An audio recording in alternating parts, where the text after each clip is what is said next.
আসসালামু আলাইকুম ওয়া রাহমাতুল্লাহি ওয়া বারাকাতুহু।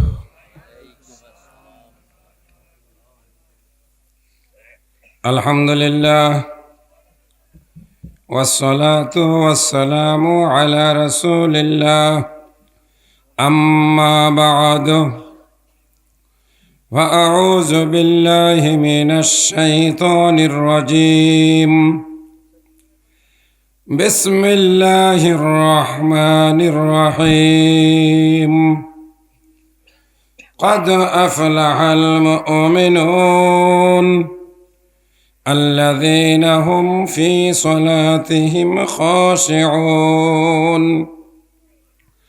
والذين هم عن اللغو معرضون والذين هم للزكاة فاعلون والذين هم لفروجهم حافظون إلا على أزواجهم أو ما ملكت أيمانهم فإنهم غير ملومين فمن ابتغى وراء ذلك فأولئك هم العادون والذين هم لأماناتهم وعهدهم راعون والذين هم على صلواتهم يحافظون أولئك هم الوارثون الذين يرثون الفردوس هم فيها خالدون. وعن النبي صلى الله عليه وسلم قال إنما الأعمال بالنيات. وقال النبي صلى الله عليه وسلم كل أمتي يدخلون الجنة إلا من أبى. قيل ومن يأبى؟ قال فمن أطاعني فدخل الجنة ومن عصاني فقد أبى. وقال النبي صلى الله عليه وسلم لا يؤمن أحدكم حتى أكون أحب إليه من والده وولده والناس أجمعين. যাবতীয় প্রশংসা আল্লাহ সুবহানাহু ওয়া তাআলার জন্য, যার অশেষ দয়ায় মেহেরবানিতে টেঙ্গুরিয়া আহলে হাদিস জামে মসজিদের মাঠে বার্ষিক ইসলামী জালসা বরাবরের মতো আজকেও অনুষ্ঠিত হতে চলছে। আলহামদুলিল্লাহ, আজকে আমরা মাহফিলের বলা যেতে পারে আস্তে আস্তে একেবারে শেষের দিকে এসে পৌঁছে গেছি। সন্ধ্যার পূর্ব থেকে নিয়ে অর্থাৎ আসরের নামাজের পর থেকে নিয়ে এখন রাত 11:30 পার হয়ে গেছে। এতটা সময় পর্যন্ত অনেকেই ধৈর্যের সাথে আজকের এই মাহফিলে বসে কোরআন হাদিসের আলোচনা শুনলেন। আল্লাহ সুবহানাহু ওয়া তাআলা এজন্য আপনাদেরকে উত্তম জাযা, উত্তম পুরস্কার দান করুন। সবাই বলি না একটু, কি বলতে হবে এই জায়গায়? আল্লাহ কবুল করুন, আল্লাহুম্মা আমিন। যাওয়ার সময় যদি হাতে করে কিছু নিয়ে যাওয়া যায় সেটাই তো লাভ, কি বলেন? যাওয়ার সময় খালি হাতে গেলাম তাহলে এখানে আসা যাওয়া এই পরিশ্রমটা বিফলে গেল। পাওয়া যায় কখন? বিদায় হয় যখন। মাঝপথে কেউ যদি দৌড় ছেড়ে দেয় তার কপালে পুরস্কার বা মেডেল কোনো কিছুই মিলে না। কথা ঠিক কিনা? আপনারা কোনো একটা দৌড়ের প্রতিযোগিতায় অংশ নিলেন, প্রতিযোগিতার শেষ মাথায় না পৌঁছে আগে কিছু সময় কিছুটা আগে যদি আপনি দৌড় ছেড়ে দেন আপনাকে পুরস্কার দিবে। অনেকেই মাহফিলে আসেন, মাঝখান থেকে বিদায় হয়ে যান, আসলে বরকত, সফলতা, নিয়ামত, আল্লাহ পাকের দান মাহফিলের শেষে বিদায়ের সময়, এটাই নিয়ম। ওয়াল আকিবাতু লিল মুত্তাকিন, মুত্তাকিনদের জন্যই শেষ পুরস্কার। সম্মানিত সুধীবৃন্দ, যখন আমি আপনাদের সামনে বসলাম, আপনাদের মাহফিলের বলা যেতে পারে 25 মিনিট সময় বাকি আছে। এইটুকু সময়কে আমরা একটু ধৈর্যের পরিচয় দিতে পারবো তো ইনশাআল্লাহ? আমি পুরাতন মানুষ, আমাকে ডাকে, আমাকে রাখে আপনাদের সমাজের সাথে আমার একটি সম্পর্কের কারণে। সম্ভবত এটাই, গত বছর এসেছিলাম, একেবারেই গলা পরিপূর্ণ ভাঙ্গা ছিল। যাক, এবার একেবারে সেই পর্যায়ে নয়, তারপরেও আপনাদের সাথে সহযোগিতায় ছিলাম। আলহামদুলিল্লাহ, আল্লাহ শুকরিয়া আদায় করছি, এবারও আল্লাহ পাক নিয়ে এসেছেন। আমার আগে আলোচনা রেখে গেলেন শাইখ ডক্টর মোকাররম বিন মহসিন মাদানী। ইনি হলেন আমাদের মুজাফফর বিন মহসিনের ছোট ভাই। মাশাআল্লাহ, 2 ভাই ডক্টর, এটা খুব কমই পাওয়া যায়। অত্যন্ত গুরুত্বপূর্ণ এবং মূল্যবান আলোচনা করেন। সূরা হুজুরাতকে সামনে নিয়ে আপনাদের সামনে প্রয়োজনীয়, বিশেষ করে পারিবারিক বিষয়, সংসার জীবনে, সমাজ জীবনে কিভাবে চলতে হয়, কিভাবে বলতে হয়, কিভাবে মানুষের সঙ্গে লেনদেন করতে হয়, বিষয়গুলো আলোচনা করে গেছেন। তার আগে আমি যতটুকু শুনলাম, আপনাদের মসজিদের ইমাম এবং খতিব শাইখ মোহাম্মদ আমানুল্লাহ ত্রিশালী তিনি আলোচনা রেখেছেন। তার আগেও একজন আলোচনা পেশ করেছেন। মাঝে মাঝে আপনারা ইসলামী সঙ্গীত শুনেছেন।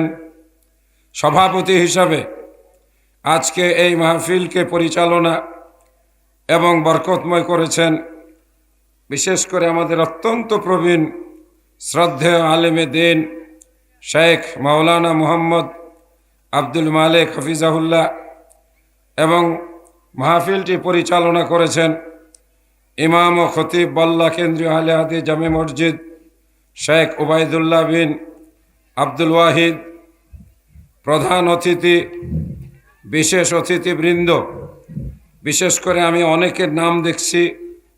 জনাব মোহাম্মদ আবুল কালাম আজাদ, অতিরিক্ত পরিচালক আন্তর্জাতিক মাতৃভাষা ইনস্টিটিউট, উনি কি এসেছেন? আছে না? মাশাআল্লাহ, আমরা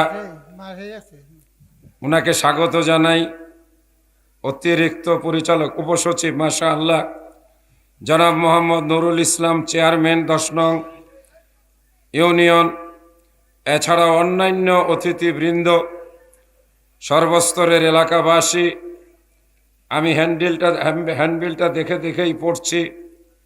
উক্ত মাহফিলে জলসার শেষে মাহফিল কর্তৃপক্ষ আপ্যায়নেরও ব্যবস্থা রেখেছেন, আলহামদুলিল্লাহ।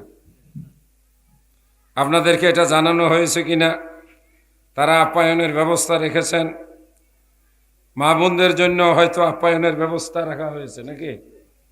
2টি প্যান্ডেলে আমি যতটুক দেখলাম, আসার পথে একটি প্যান্ডেলে একটু চোখ পড়েছিল, আমাদের পুরুষ শ্রোতাদের চাইতে মহিলা শ্রোতাদের সংখ্যা অনেক বেশি। মহিলাদের সম্পর্কে আলোচনা সবই সবার জন্য, তারপরেও কিছু বিষয় থাকে যেগুলো মহিলাদের জন্য খাস, মহিলাদের জন্য স্পেশাল। মা বোনেরা যারা আছেন, আর একটু যদি ধৈর্য ধরে বসেন, ইনশাআল্লাহ আপনাদের জন্য 2-4টা কথা আসবে, যেগুলো হয়তো আপনাদের আবুল কালাম সাহেবের ছেলে, মাশাআল্লাহ। কে? মারহাবা, কি নাম? আহিয়ান। মারহাবা, সুন্দর নাম। হ্যাঁ, আলোচনার একেবারে ভূমিকায় সম্মানিত অতিরিক্ত পরিচালক মহোদয় জনাব মোহাম্মদ আবুল কালাম আজাদ। এই সবগুলো কিন্তু 500 টাকার নোট। বলিন আলহামদুলিল্লাহ। সংখ্যায় কত? 30,000 টাকা নগদ আলহামদুলিল্লাহ আজকে মঞ্চে পাঠিয়ে দিলেন। আল্লাহ ওনার জীবিকায় বারাকা দান করুন বলি আমিন। ছোট্ট ছেলের হাত দিয়ে দান পাঠিয়েছেন, এটা বড় ভালো লক্ষণ।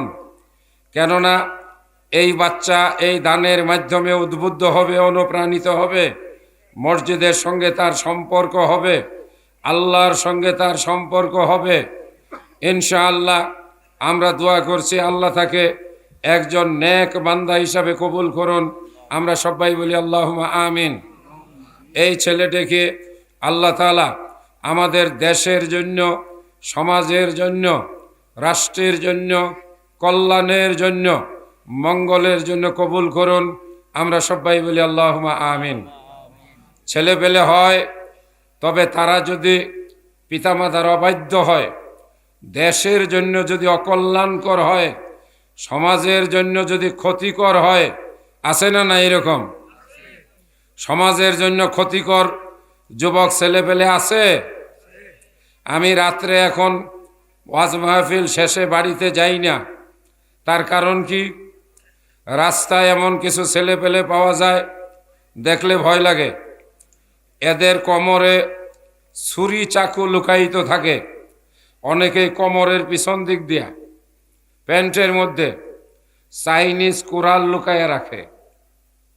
আমার বাসার সামনে গাজীপুরে মেইন রোডের সাথে একটা প্রাইভেট কার থেকে একজন লোক নামলো, সাথে সাথে 4-5 জন তাকে ঘিরে ধরল। একজন চাইনিজ কুড়াল দিয়ে ঘাড়ের উপরে কোপ দিল, আর একজন পকেট থেকে টাকা পয়সা মোবাইল সব ছিনতাই করে নিয়ে গেল। একেবারে চোখের সামনের ঘটনা। এরপরে থেকে বলছে দোয়াও চাই, মাফও চাই। কথা ঠিক কিনা? বর্তমানে একটু অশৃঙ্খলতা বেড়ে গেছে। ঢাকায় ছিনতাইয়ের পরিমাণ ভয়ঙ্কর। বিভিন্ন জায়গায় পথচারীরা আক্রান্ত হচ্ছে। ব্যবসায়ী ভাইয়েরা, আপনারা যারা টেঙ্গুরিয়া বল্লা এলাকার যারা ব্যবসা বাণিজ্য করতে যান, একটু সতর্ক সাবধান হয়ে চলবেন। পিছনে পিছনে শত্রু, ছিনতাইকারী, ডাকাত অথবা ওই যে সেই দলবদ্ধ সন্ত্রাসীরা আপনার আশেপাশেই রয়েছে। যে কথা বলতেছিলাম টাকা হাতে নিয়ে, এমন ছেলের দরকার নাই যে ছেলে হবে ভবিষ্যতে ছিনতাইকারী। কথা বলেন ঠিক? ছিনতাইকারী ছেলে হোক না, আমরা এই ছেলে চাই না। এমন ছেলে চাই না রাজনীতির নামে সমাজে এলাকায় করবে চাঁদাবাজি। কথা বলেন ঠিক না বে ঠিক? চাঁদাবাজির কথা বলতে গিয়া এক বক্তা তো বেকায়দায় আছে। লাখ লাখ শ্রোতার সামনে বলে ফেলছিল এক দল খাইয়ে গেছে, আরেক দল বলে খাওয়ার জন্য রেডি হয়ে গেছে। কি বিপদের কথা!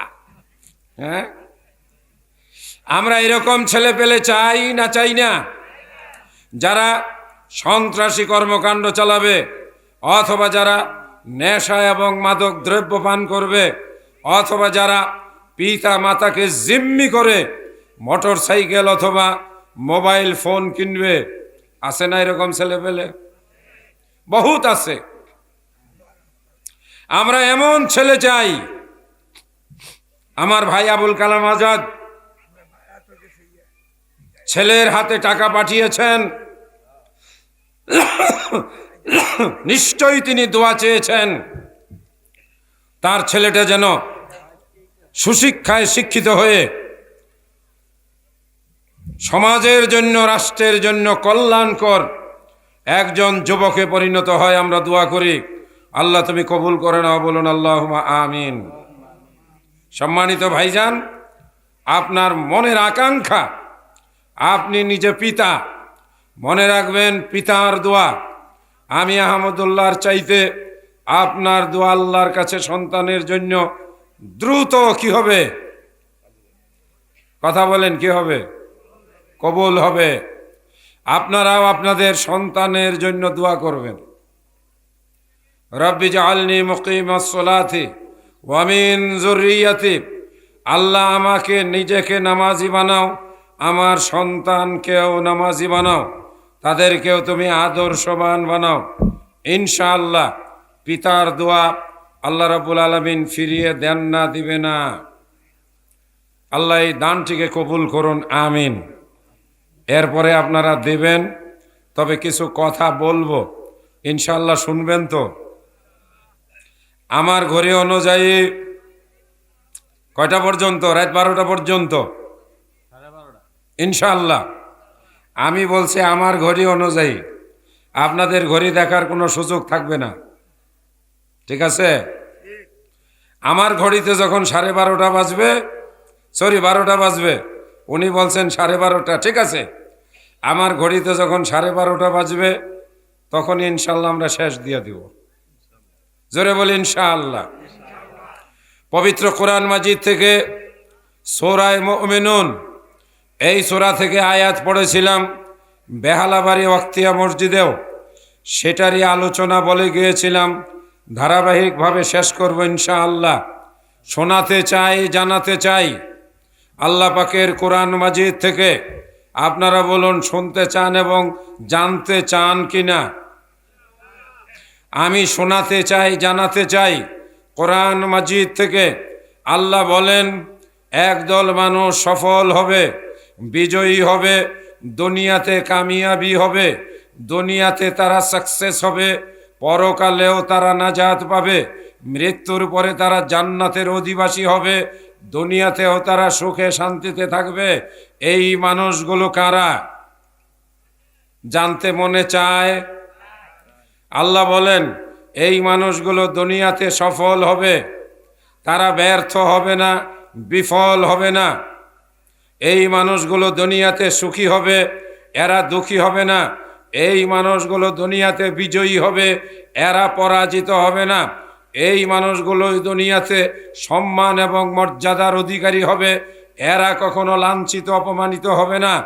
এই মানুষগুলোই মারা যাওয়ার পরে এরা কবর থেকে নিয়ে হাসর পর্যন্ত নিরাপদে পথ পাড়ি দিয়ে যাবে এবং এক সময় তারা আল্লাহর জান্নাতের মেহমান হয়ে যাবে। মানুষগুলো কারা? একটু জানতে মনে চায়, আসলেই চায়। তাহলে আমার একটা কথা রাখবেন, অনুরোধ করব। আলোচনায় অনেক কথা আসবে, কথা বলবো যুবকদের জন্য। গত বছর যুবকদের জন্য কথা বলতে পারি নাই। এই যুবক ছেলেপেলেরা যারা বাইরে আসো, চলে আসো। আর এই তোমরা দুইজন যাও কেন? এই যে কথা শুনে যাও, একটু দাঁড়াও। আরে কই যাও? বইলে যাও। যাইবা বুঝলাম, খাবারের ব্যবস্থা আছে তো। প্রস্রাব, অল্প বয়সে মাহফিলের মাঝখান থেকে প্রস্রাব করতে যাওয়া তো শুভ লক্ষণ না। বুড়া মানুষ গেলে না বুঝতাম, বয়স হয়ে গেছে, ঠিক আছে। একটা ছোট অনুরোধ রাখবো, রাখবেন। রাত কিন্তু 12:15, গভীর রাত। হ্যাঁ, আমি একটু সম্পর্ক তৈরি করব একজনের সাথে, যার সাথে সম্পর্ক তৈরি করলে কোনো লস নাই, যার সাথে সম্পর্ক করলে খালি পাওয়া যায়, যার সাথে সম্পর্ক বানালে যা মনে আসে, যা মনে কল্পনা হয়, সব আশা সব কল্পনা যিনি পূরণ করার মালিক ক্ষমতা রাখেন, বলেন তো তিনি কে? সবাই বলছেন। এই তোমরা বলছো? এই তুমি রনি না? হ্যাঁ, রনি সম্পর্কে আমার একটু কথা আছে। রনি, ওয়াজ মাহফিলে ঘুরে ঘুরে তুমি হামনাদ গজল গাইবা না। ওকে আর কোনো ওয়াজ মাহফিলে চান্স দিবেন না। ও কিন্তু পড়ালেখা ছেড়ে দিয়েছে, ওর ঘাড়ের উপরে 22টা শয়তান ভর করেছে। ও এখন ধান্দাবাজে পরিণত হয়েছে। জি আমি ওর গজল শুনে আমি খুশি হই নাই, সাবধান, তুমি কোনো ওয়াজ মাহফিলে গিয়ে কোনো গজল গাবে না। যদি তুমি আবার স্কুলে বা মাদ্রাসায় গিয়ে আগের ক্লাসে ভর্তি হও, ও উসিলা বলে আমার এখন কামাই করতে হয়, আমার এখন বাপ মা দেখতে হয়, আমার এখন মানে শয়তানি করতে হয়। গলা আল্লাহ পাক এটা দেন নিয়ামত, কথা বলেন ঠিক কিনা? এই গলাটা আল্লাহর দেওয়া নিয়ামত। কিছু ছেলে পেলে আছে যখন একটু মাহফিলে যে কোনো অনুষ্ঠানে গিয়ে দু একটা গান গজল গাইতে পারে, মানুষ একটু আদর করে মাহবা দেয়, একটু খাওয়ায়, এই খাওয়ার লোভে লোভে ঘুরে লেখাপড়া ছেড়ে দিছে, তার মানে হলো জীবনটা ধ্বংস করছে। আবার যদি কখনো আমি দেখি কোনো ওয়াজ মাহফিলে তোমাকে যদি বলতে পারো যে হ্যাঁ আমি পড়তে আবার মাদ্রাসায় ভর্তি হয়েছি, আমি তোমাকে আদর করে ওই মাহফিল থেকে তোমার পড়ার খরচের টাকা তুলে দেব ইনশাআল্লাহ। অধিকাংশই হ্যাঁ যান যান যান, মুরব্বীদের জন্য একেবারে পুরা অনুমতি দেওয়া। তাহলে আমার আবদারটা শুরু করি, ইনশাআল্লাহ আলোচনা শোনাবো। গতবার একটা সহ আল্লাহ যদি তৌফিক দেন, কিন্তু তার জন্য আপনাদেরকে একটা কাজ করতে হবে। একটু মেহরবানি করে বিসমিল্লাহ করে সবাই দাঁড়াইয়া যান, একটু দাঁড়ান দাঁড়ান দাঁড়ান, একটু হাতটা ঝাড়া দেন। দিছেন? হ্যাঁ না, যারা যাইবো তারা চলে যাক, সমস্যা নেই। এখন রাত প্রায় 12টা বাজে। হ্যাঁ আলহামদুলিল্লাহ বলেন আলহামদুলিল্লাহ। এইবার যারা সামনে আছেন 2-3 হাত সামনে আসেন, 2টা সাক্ষী হোক। হ্যাঁ আসেন, কেউ বসবেন না, একটু আগাই আসেন আগাই আসেন। আলহামদুলিল্লাহ। এই যারা যুবকেরা আছো ভিতরে বসো, চেয়ারে বসো না, যাও যাদের প্যান বেশি শক্ত তাদেরটা মাপ, যাও ভিতরে বসো ভিতরে। হ্যাঁ ইনশাআল্লাহ, এই ভিতরে বসো। সময় বেশি নেব না, একসাথে আমরা বিদায় হব। তবে আমরা আজকে একটু চাইবো কার কাছে? হ্যাঁ বিসমিল্লাহ, বসে যাই বসে যাই ইনশাআল্লাহ। এই ফাঁকা জায়গা জুতা যে দিয়া বসছো এগুলো পূরণ করো। ওয়াজের মাহফিলে 2 জনের মাঝখানে ফাঁকা রাখতে হয় না। এখানে শয়তান বসে, শয়তান এসে ভিতরে ওয়াসওয়াসা দেয়, অনেক শুনেছো, অনেক হয়েছে, এবার যাও। আর 2 জনের মাঝখানে ফাঁকা না থাকলে শয়তান বসতে পারে না। আমরা একটু জোরে সোরে বলবো আলহামদুলিল্লাহ, আর একবার বলবো আলহামদুলিল্লাহ। এই ছেলেরা যুবকেরা, আমি প্রত্যেকটা ওয়াজ মাহফিলে এই কথাগুলো আমি বারবার বলি, বেশি বেশি করে আলহামদুলিল্লাহ বলবা। খাওয়ার সময় বলবে আলহামদুলিল্লাহ, চা খাওয়ার সময় বলবে আলহামদুলিল্লাহ, খাবার খাওয়ার পরে বলবে আলহামদুলিল্লাহ, রাস্তা থেকে বাড়িতে ফিরে এসে বলবে আলহামদুলিল্লাহ, প্রস্রাব পায়খানা থেকে বের হয়ে এসে বলবে আলহামদুলিল্লাহ, ঘুম থেকে উঠে বলবে আলহামদুলিল্লাহ। মনে থাকবে তো? লাভ কি হবে? আলহামদুলিল্লাহ বললে আল্লাহ মিজানের পাল্লা, দাড়ি পাল্লা ভর্তি করে আল্লাহ রাব্বুল আলামিন পুরস্কার দান করেন। জোরে বলেন সুবহানাল্লাহ। রাসূল বলেন তামলাউল মিজান, মিজানের পাল্লা ভরে দেয়। কি দেয়? কেউ বলেছেন নেকি। আমাদের আলেম ওলামারা নেকিটা বেশি চিনে। আমি বলবো তামলাউল মিজান, আল্লাহ মিজান ভরে দেন, পরে তো আর শব্দ নেই। তাহলে আমি বলতে পারি মিজানের পাল্লা, আল্লাহর পাল্লাটা সাইজ কত হবে? এতটুক। এই যে আলু মাইফা দেয় যারা কেজি ধরে, হ্যাঁ, তার চাইতে ছোট হবে না বড় হবে? আসমান জমিন যত বড়, আল্লাহর মিজানের পাল্লা তার চাইতে বড়। বলেন না সুবহানাল্লাহ। কয়েকটা শব্দ শিখায় যাব, বিশেষ করে যুবকদের জন্য। হে যুবক, আল্লাহ তাআলা তোমার মুখের তাসবিহ তাহলিল বড় পছন্দ করেন। তুমি যদি আলহামদুলিল্লাহ বলো, আল্লাহ দৌড়িয়ে তোমার কাছে ছুটে আসেন। আল্লাহ যেন জানতে চান যুবক তুমি কি চাও। এই সময় তুমি বলে ফেলাও, আল্লাহ তুমি আমার ভবিষ্যৎটাকে সুন্দর করে দাও, আল্লাহ তুমি আমাকে একটা চাকরি মিলিয়ে দাও, আল্লাহ তুমি আমার জীবিকার ব্যবস্থা করে দাও। আর একটা কথা কানে কানে বলবো, এ ছেলেরা দিকে কান দাও, এটা সবাইকে শোনায় বলা যাবে না। আল্লাহ আমাকে একটা ভালো দেখে, এই আমি কি বললাম, ওরা হাসে কে? এই শোনো, কিছুক্ষণ আগে আমি এক জায়গায় কথা বললাম, একটা ঘটনা আমি শুনলাম, 10টি মেয়ের বিয়ে হয়েছে, একসাথে তারা পড়াশোনা করত, এর মধ্যে 7টি মেয়ের তালাক হয়ে গেছে, বাকি 3টি মেয়ের মধ্যে 2 জনের বিয়ে টিকে আছে। একটি মেয়ের ভাবনা হলো, আমি যদি বিয়ে করি তাহলে আমারও তো সংসার ভেঙে যেতে পারে। বর্তমান যুবক যুবতীদের মধ্যে ভয় ঢুকে গেছে, যুবকেরা ভয় পায় যদি বিয়ে করি আর বউ যদি আমাকে ছেড়ে চলে যায়। কথা বলো ঠিক কিনা? মেয়েরা বিয়ে করতে ভয় পায়, কারণ তাদের আশঙ্কা চোখের সামনে তাদের বান্ধবীদের বিয়ে হয়েছিল, কিন্তু সেই বিয়ে ভেঙে গেছে। অশান্তি, মারামারি, ঝগড়া, দ্বন্দ্ব, কলহ, মামলা, বর্তমানে যুব সমাজের জীবন বিপর্যস্ত। আমরা বুড়ারা কিন্তু অনেক শান্তিতে আছি। ওই যে একটা করছি, আমার হিসাবে 35 বছর আগে, একটা জানি কত বছর, এই কই যায়, কয় বছর হয়েছে? হ্যাঁ, 53 বছর। এই যুগের ছেলেপেলেরা 53 বছর কিন্তু খেলা কথা না, ঠিক আছে? এইটার জন্য চাইতে হবে কার কাছে? রেডি? আর ইউ রেডি কথা শোনার জন্য? ইনশাআল্লাহ কতগুলো শব্দ শুনিয়ে শিখিয়ে দিয়ে যাব। মোটর সাইকেলে উঠে গন্তব্য স্থানে পৌঁছে গেছো, নামার পরে বলো আলহামদুলিল্লাহ। সহি সালামতে তোমাকে কে পৌঁছালেন? আল্লাহ। কাজ শুরু করার সময় বলো বিসমিল্লাহ। এ মা বোনেরা, তাই? আচ্ছা ঠিক আছে, আমার ঘড়িতে 12:30, যখন বাজবে তখন শেষ হবে ইনশাআল্লাহ। অসংখ্য মা বোনেরা এসেছেন, আপনারা একটু মনে রাখবেন, শিখে নেবেন। বিসমিল্লাহ বলে আপনার যাবতীয় কাজ করবেন। রাসূল বলেন, যেই ব্যক্তি বিসমিল্লাহ বলে কাজ করে আল্লাহ তার কাজের ভিতরে বরকত দান করেন।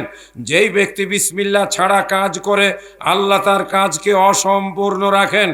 এ মা বোনেরা, বিশেষ করে সকালে রান্না করার সময় বিসমিল্লাহ বলে আপনি রান্নাঘরে চাউলগুলো হাতে উঠাবেন, বিসমিল্লাহ বলে পাতিলটা চুলার উপরে দিবেন। ভাত রান্না হয়ে গেলে আপনার স্বামী এবং সন্তানের প্লেটে বিসমিল্লাহ বলে খাবার পরিবেশন করবেন। মা বোনেরা শুনুন, আল্লাহ রসুল বলেছেন আপনি খাবার ঢেকে রাখুন। যে খাবার ঢেকে রাখা হয় ওই খাবারের ভিতরে বরকত আসে।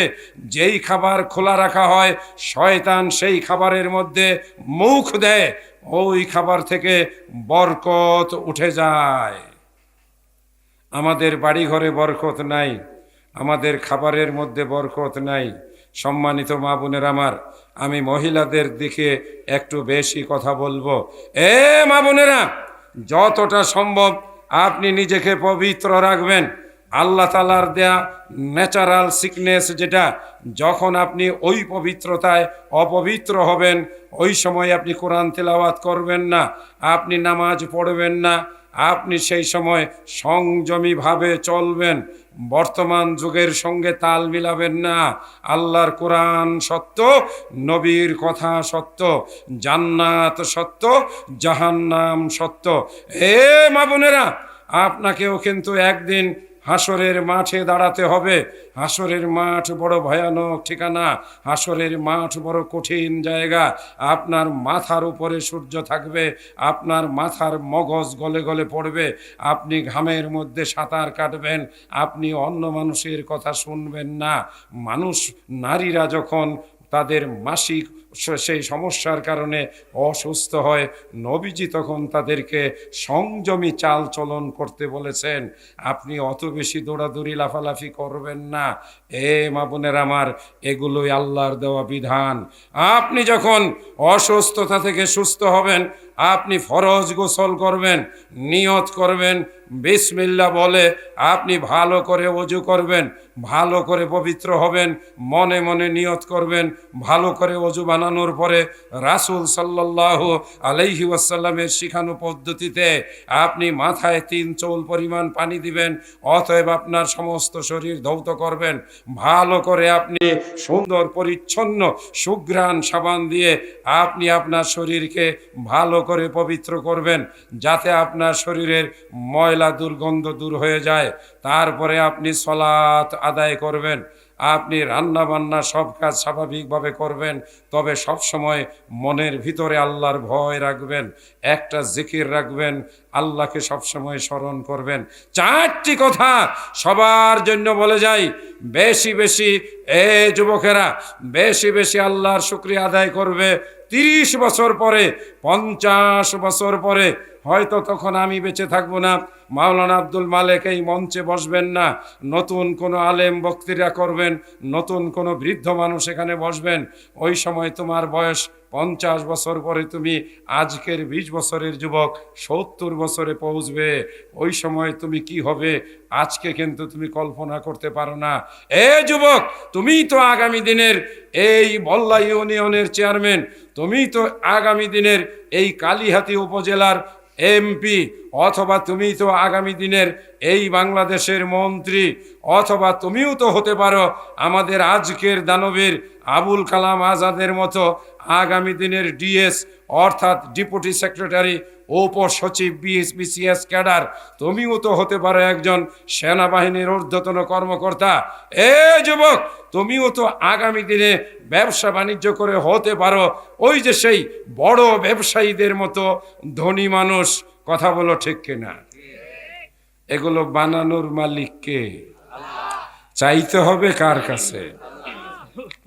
কিন্তু সারাদিন যদি এই মোবাইলের মধ্যে খালি ফেসবুক নিয়ে ব্যস্ত থাকো, আর যদি বলা রে কালকে একটা পোস্ট দিছিলাম এটার মধ্যে তো 90টা লাইক পড়ছে, এগুলো নিয়ে যদি সারাক্ষণ ব্যস্ত থাকো, তে আগামী দিনে এমপি, মন্ত্রী, তারপরে ম্যাজিস্ট্রেট, সেনাবাহিনীর অফিসার, তারপরে ভালো একজন নামি দামি ব্যবসায়ী, এগুলো হওয়া যাবে?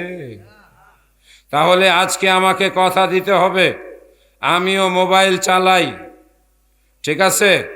আজকে আমি অনেকগুলো বক্তৃতা দেখেছি, আজহারী সাহেবের বক্তৃতাও দেখেছি। কাউ বয় বলার কারণে উনি বড় জ্বালার মধ্যে আছে। কথা ঠিক না বেঠিক? এটার সমাধান তোমরা চাও না? চাও না? একজনে আবার ঘোষণা দিয়ে দিছে কল্লা কাইটা ফেলানোর জন্য। ওরের সর্বনাশ! শুধু তাই না, কয় লাখ জানি পুরস্কার দেখছেন? এই বাচ্চারা কিন্তু আপনাদের সাথে বেশি জানে। হ্যাঁ, 10 লাখ ঘোষণা করছে। বলো না আউযুবিল্লাহ। হ্যাঁ, তাহলে মোবাইল দেখবে, কিন্তু কতটুক? পরিমাপ মতো। পড়ালেখা বাদ দিয়া না। রনিকে বলেছি আল্লাহ তোমাকে কণ্ঠ দিয়েছে, এই কণ্ঠের বিনিময়ে তুমি যদি বড় আলেম হতে পারো, আগামী দিনে আহমদুল্লাহর তো কণ্ঠই নাই, এই জায়গায় এসে তুমি সুন্দর মিষ্টি সুরে মানুষকে কোরআন হাদিসের আলোচনা শোনাতে পারবে। জানেন, ও এই বয়সে ধান্দাবাজি শুরু করেছে। কলে আমি সপ্তাহে 1500 টাকা কামাই করি।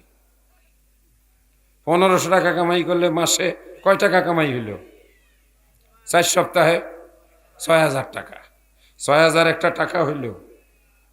বাংলাদেশে এখন একজন বক্তা হেলিকপ্টারে যায়, লাখ টাকা সম্মানী নেয়। কথা ঠিক কিনা? গলার মধ্যে সুর আছে, মিষ্টতা আছে। এই ধরনের ছেলেদের উপরে শয়তান ভর করে, কলে এটাকে নষ্ট করে ফেলতে হবে।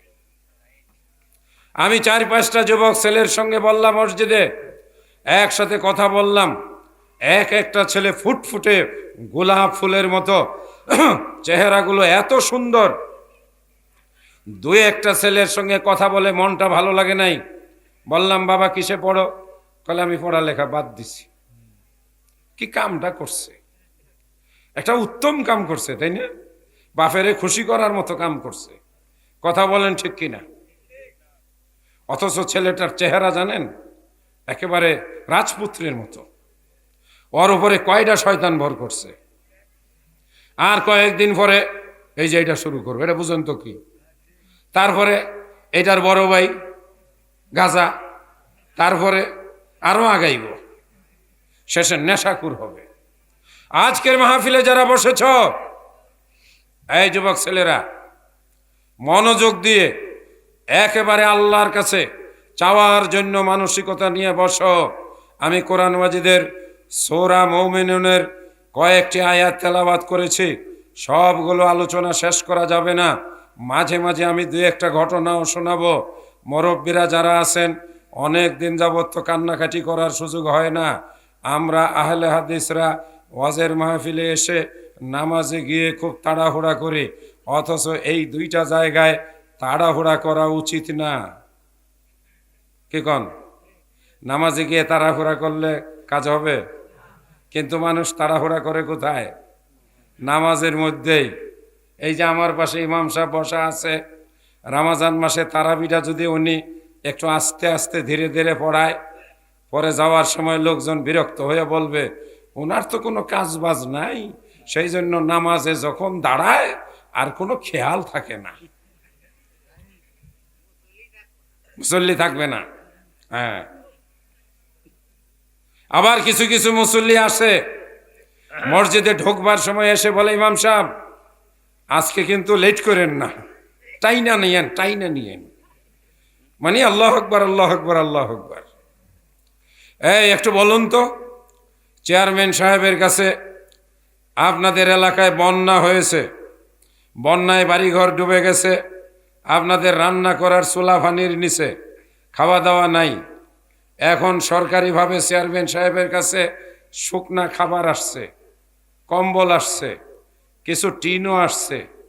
এখন মনে করেন আপনি চেয়ারম্যান সাহেবের কাছ থেকে এগুলো পাইতে চান, কারণ আপনার ঘর বাড়ি তলিয়ে গেছে, আপনি বিপদগ্রস্ত।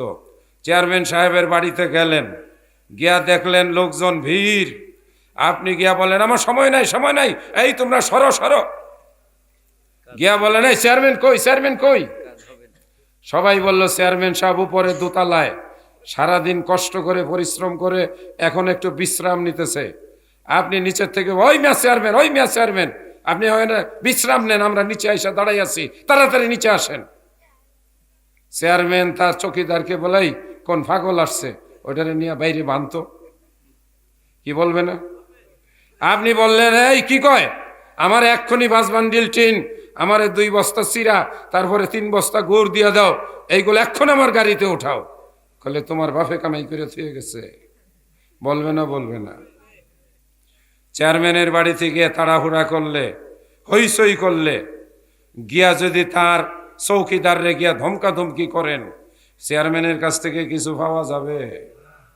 আপনি ঢাকায় গেলেন, বর্তমান একজন উপদেষ্টা, ধরেন কথার কথা আসিফের, আপনি অফিসে গেলেন, আপনার একটা চাকরির দরকার, উনি উপদেষ্টা, তিনি বহু কাজ নিয়ে ব্যস্ত। ওই যে তার পিএসকে বললেন উনি আমার পরিচিত, আমি ওনার কাছে যাব। পিএস বললেন একটু বসেন, আপনি বললেন আমার বসার সময় নাই, এক্ষুনি আমাকে ওনার সঙ্গে দেখা করান। পিএস বললেন ওসব হবে না, বসেন।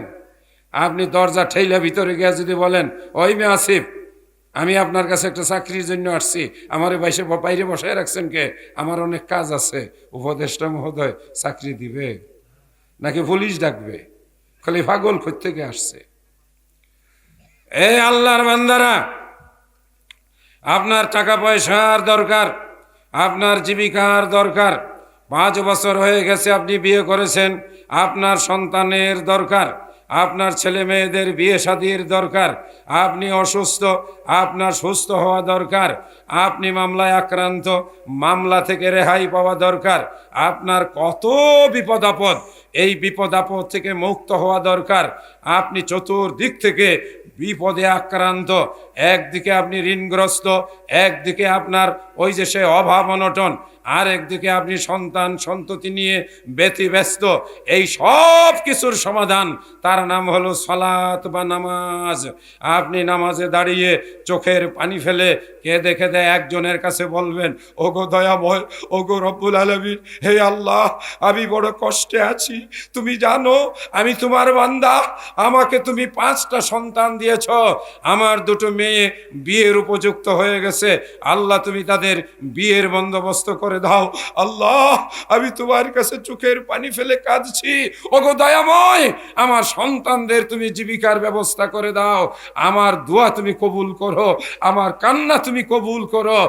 এক পর্যায়ে আসমান থেকে রব্বুল আলামিন আপনার কাছে এসে বলবে, বান্দারে তোর চোখের পানির এই দৃশ্য দেখে আমি আল্লাহ তোর সামনে চলে এসেছি। আর একটা উদাহরণ দেব, আমি মাঝে মাঝে এই উদাহরণটা দেই, আপনাদের ওই মাহফিলে এই উদাহরণ দিয়েছে, যারা এখানে নতুন তারা শুনবেন। আপনার একটি বাচ্চা ছেলে বা মেয়ে আছে, রাত্রে বাইরে বের হয়েছে, বাথরুমে যাবে, গ্রামের বাড়িতে বাথরুম বাইরে থাকে, মেয়েটা বা ছেলেটা বের হওয়ার পরে হঠাৎ করে একটা কালো ছায়া দেখে অথবা একটা কুকুর শ্রীগাল দেখে ভয়ে কেঁপে এমনভাবে ডাক দিল, আব্বা আব্বা গো আমাকে বাঁচাও। আপনি তখন বিছানায় কম্বল গায়ে দিয়ে শুয়ে আছেন, আপনার ছেলে ডাক দিছে, আব্বা আব্বা গো আমাকে বাঁচাও আমাকে বাঁচাও। এই সময় আপনি বিছানায় কম্বল গায়ে দিয়ে শুয়ে থাকবেন না কি করবেন? কি করবেন বলেন না, সবাই বলেন। আমি আমার সন্তানের জন্য পাখির মতো ছুটে যাব। আমার ছেলে, আমার একটি মাত্র ছেলে, বয়স 27 হয়ে গেছে, বড় সড়ো ইঞ্জিনিয়ার। গতকালকে একটু ফোন দেয়া বলছে, আব্বু আমার জানি কেমন একটু জ্বর জ্বর লাগতেছে। আমি খালি বললাম ঠিক আছে বাবা থাকো, আমি আসতেছি। মাহফিল ফেলাইয়া থুইয়া গাড়ি বললাম ডাইরেক্ট চালাও, কারণ আমি বাবা, আমার সন্তান আমার কাছে বলছে সে অসুস্থ, আমার ভিতরে কেঁপে উঠেছে, না জানি জ্বর কত বেশি, না জানি আবার ডেঙ্গু হইল, বিদেশ থেকে আসছে, এই কয়েকদিন আগে মালয়েশিয়াতে ছিল, এখন বাংলাদেশে, আমার মাথায় কামড়াইতে লাগলো, যদি আবার ছেলেটাকে 2-1টা ডেঙ্গু মশায় কামড় দেয়, বিদেশ থেকে আসছে, হয়ে যেতে পারে, তাহলে তো অনেক ঝামেলা, ওকে হাসপাতাল নিতে হবে, ব্লাড টেস্ট করতে হবে। আমার মাথায় চিন্তা কিলবিল করা শুরু করেছে, কারণ বিকজ আমি তার ফাদার। কথা ঠিক না বেঠিক? আপনি পারবেন থাকতে? এবার আপনি আমি বাবা হয়ে যদি সন্তানের একটা আর্তনাদ শুনে, যেদিকে দরজা কোনো খেয়াল নেই, বিছানা থেকে চোখের পলকে উঠে আমার সন্তানকে উদ্ধার করার জন্য অথবা তার পাশে দাঁড়ানোর জন্য চোখের পলকে বের হয়ে যাই, ওরে আল্লাহর বান্দা, আল্লাহর বান্দা যখন আল্লাহকে ডাক দেয়, ওগো আমার আল্লাহ, আল্লাহুম্মা, কি বলে ডাক দেয়? আল্লাহুম্মা। বান্দা যখন আল্লাহকে ডাক দেয় হৃদয়ের গভীর থেকে, আমার আল্লাহ কোরআন মাজিদে বলেন, ফাইজা সাআলাকা ইবাদি আন্নি ফাইন্নী করিব। বান্দা যখন আমাকে ডাক দেয়, যখন আমাকে ডাক দেয়, আমি সঙ্গে সঙ্গে ওই বান্দার জবাব দিয়ে বলি, আমি তো তোমার কাছে, আমি তো তোমার নিকটে। সঙ্গে সঙ্গে আল্লাহ রাব্বুল আলামিন তার বান্দার কাছে এসে পৌঁছে যান। এইবার হিসাব করেন, আপনি বাবা, সন্তানের জন্য আপনি কতটুকু করেছেন? আল্লাহর বান্দা, আর আল্লাহ আপনার সন্তানের জন্য কি করেছেন সেটা তো আল্লাহর বান্দা। আর ছেলে হিসাবে সে তো হলো আমার ছেলে। বলুন কথা ঠিক না বেঠিক? আমার ছেলের চোখ কি আমি দিয়েছি? না, কিন্তু আল্লাহ তার বান্দাকে 2টা চোখ দেয় নাই। আমার ছেলেটি হাসপাতালে জন্মগ্রহণ করলো, 2-3 মিনিট পরে নার্স একটা তোয়ালে করে আমার সামনে এনে হাজির হলো। আমার স্পষ্ট মনে আছে, আমি আমার ছেলেটির প্রথমে চোখ দেখলাম, হাত দেখলাম, পা দেখলাম, সমস্ত শরীরটা এক মুহূর্ত দেখে আমি আসমানের দিকে তাকিয়ে বললাম, আলহামদুলিল্লাহ আলহামদুলিল্লাহ, আল্লাহ তুমি আমার এই ছেলেটিকে সব দিয়েছো, চোখ দিয়েছো, হাত দিয়েছো, পা দিয়েছো, মাথা দিয়েছো, তাকে সুস্থ সন্তান হিসাবে, মানুষ হিসাবে তুমি সৃষ্টি করেছো কেন? বহু সন্তান জন্ম নেয়, তার চোখ থাকে না।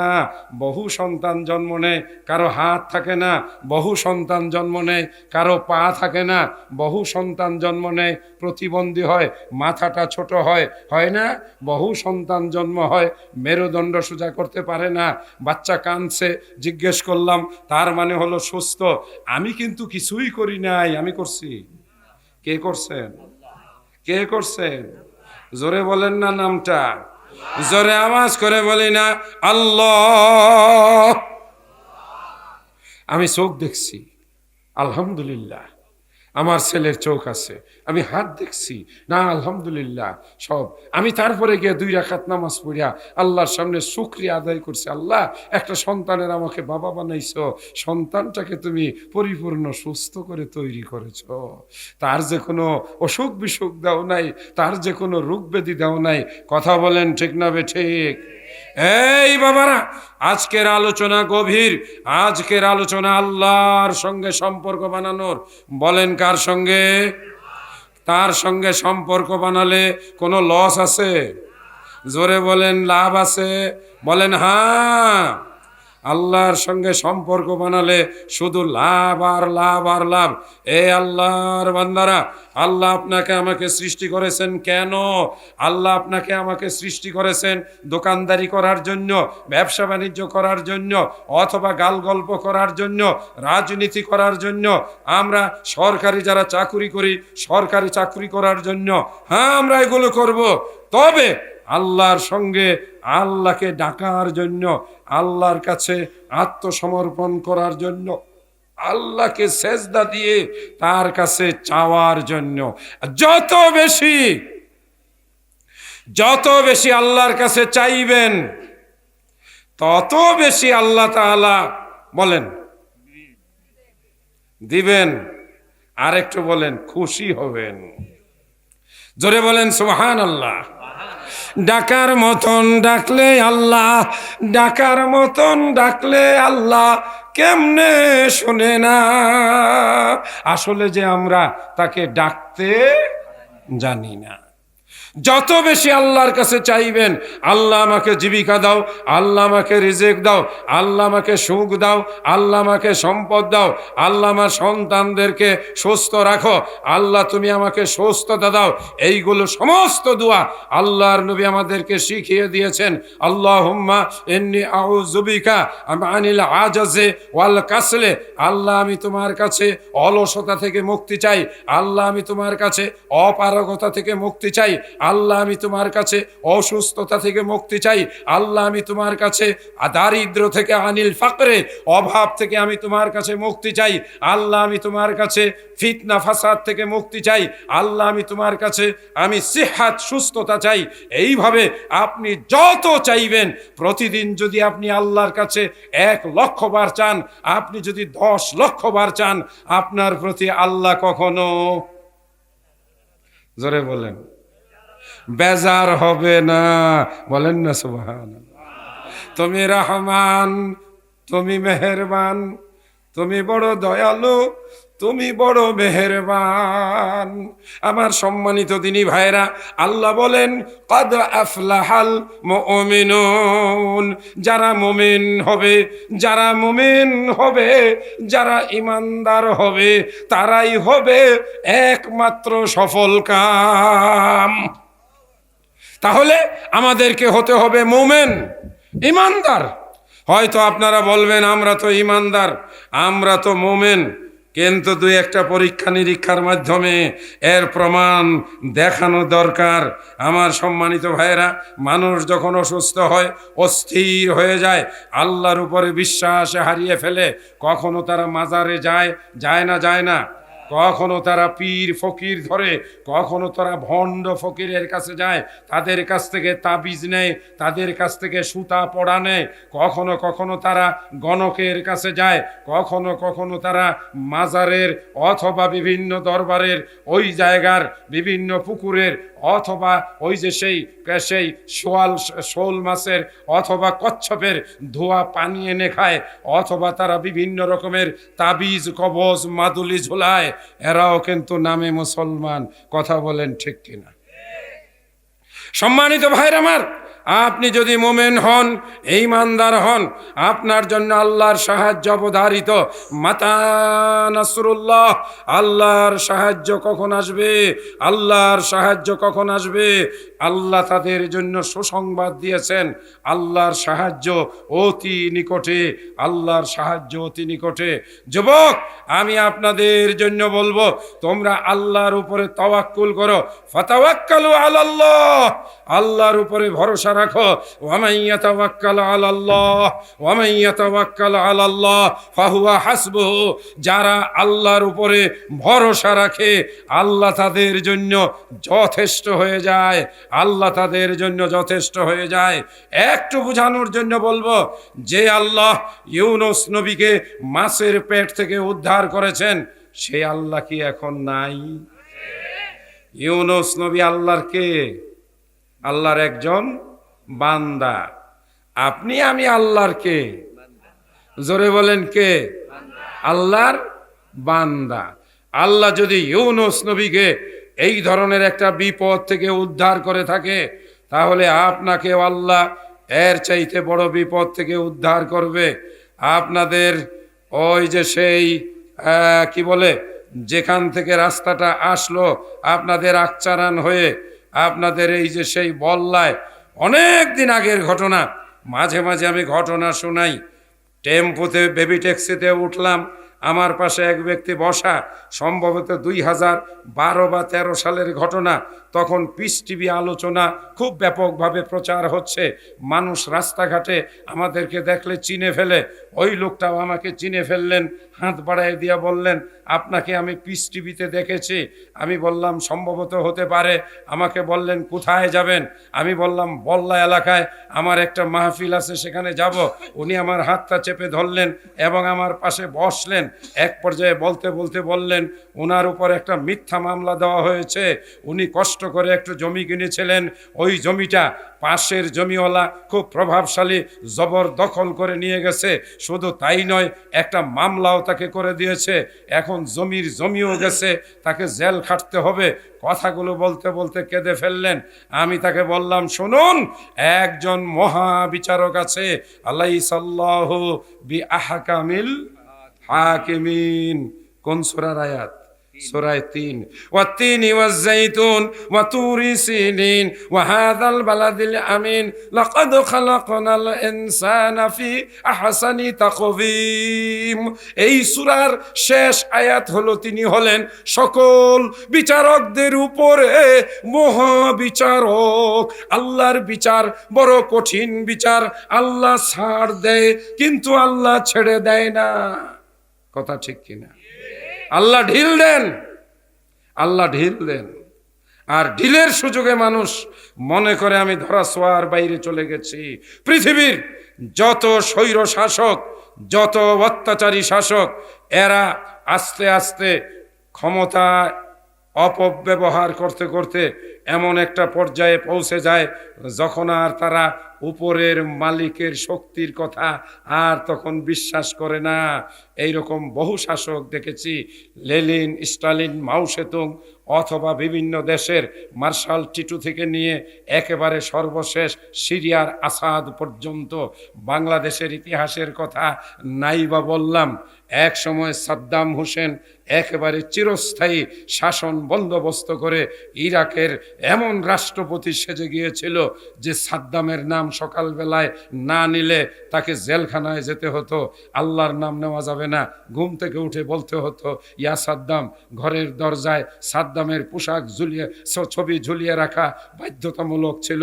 সাদ্দামের ছবি প্রত্যেক নাগরিকের বুকে ঝুলিয়ে রাখা বাধ্যতামূলক করে দিয়েছিল। যেদিকে তাকানো যায় খালি সাদ্দামের মূর্তি আর মূর্তি। অবশেষে সেই সাদ্দাম গরুর গোয়ালের ভিতরে কয়েক মাস লুকায়ে থাকার পরে ধরা পড়ল। কি লাঞ্ছিত, কি কঠিন দুর্গতি তার ভাগ্যে ঘটল। শেষ পর্যন্ত ফাঁসির কাস্টে ঝুলে তার মৃত্যু হলো।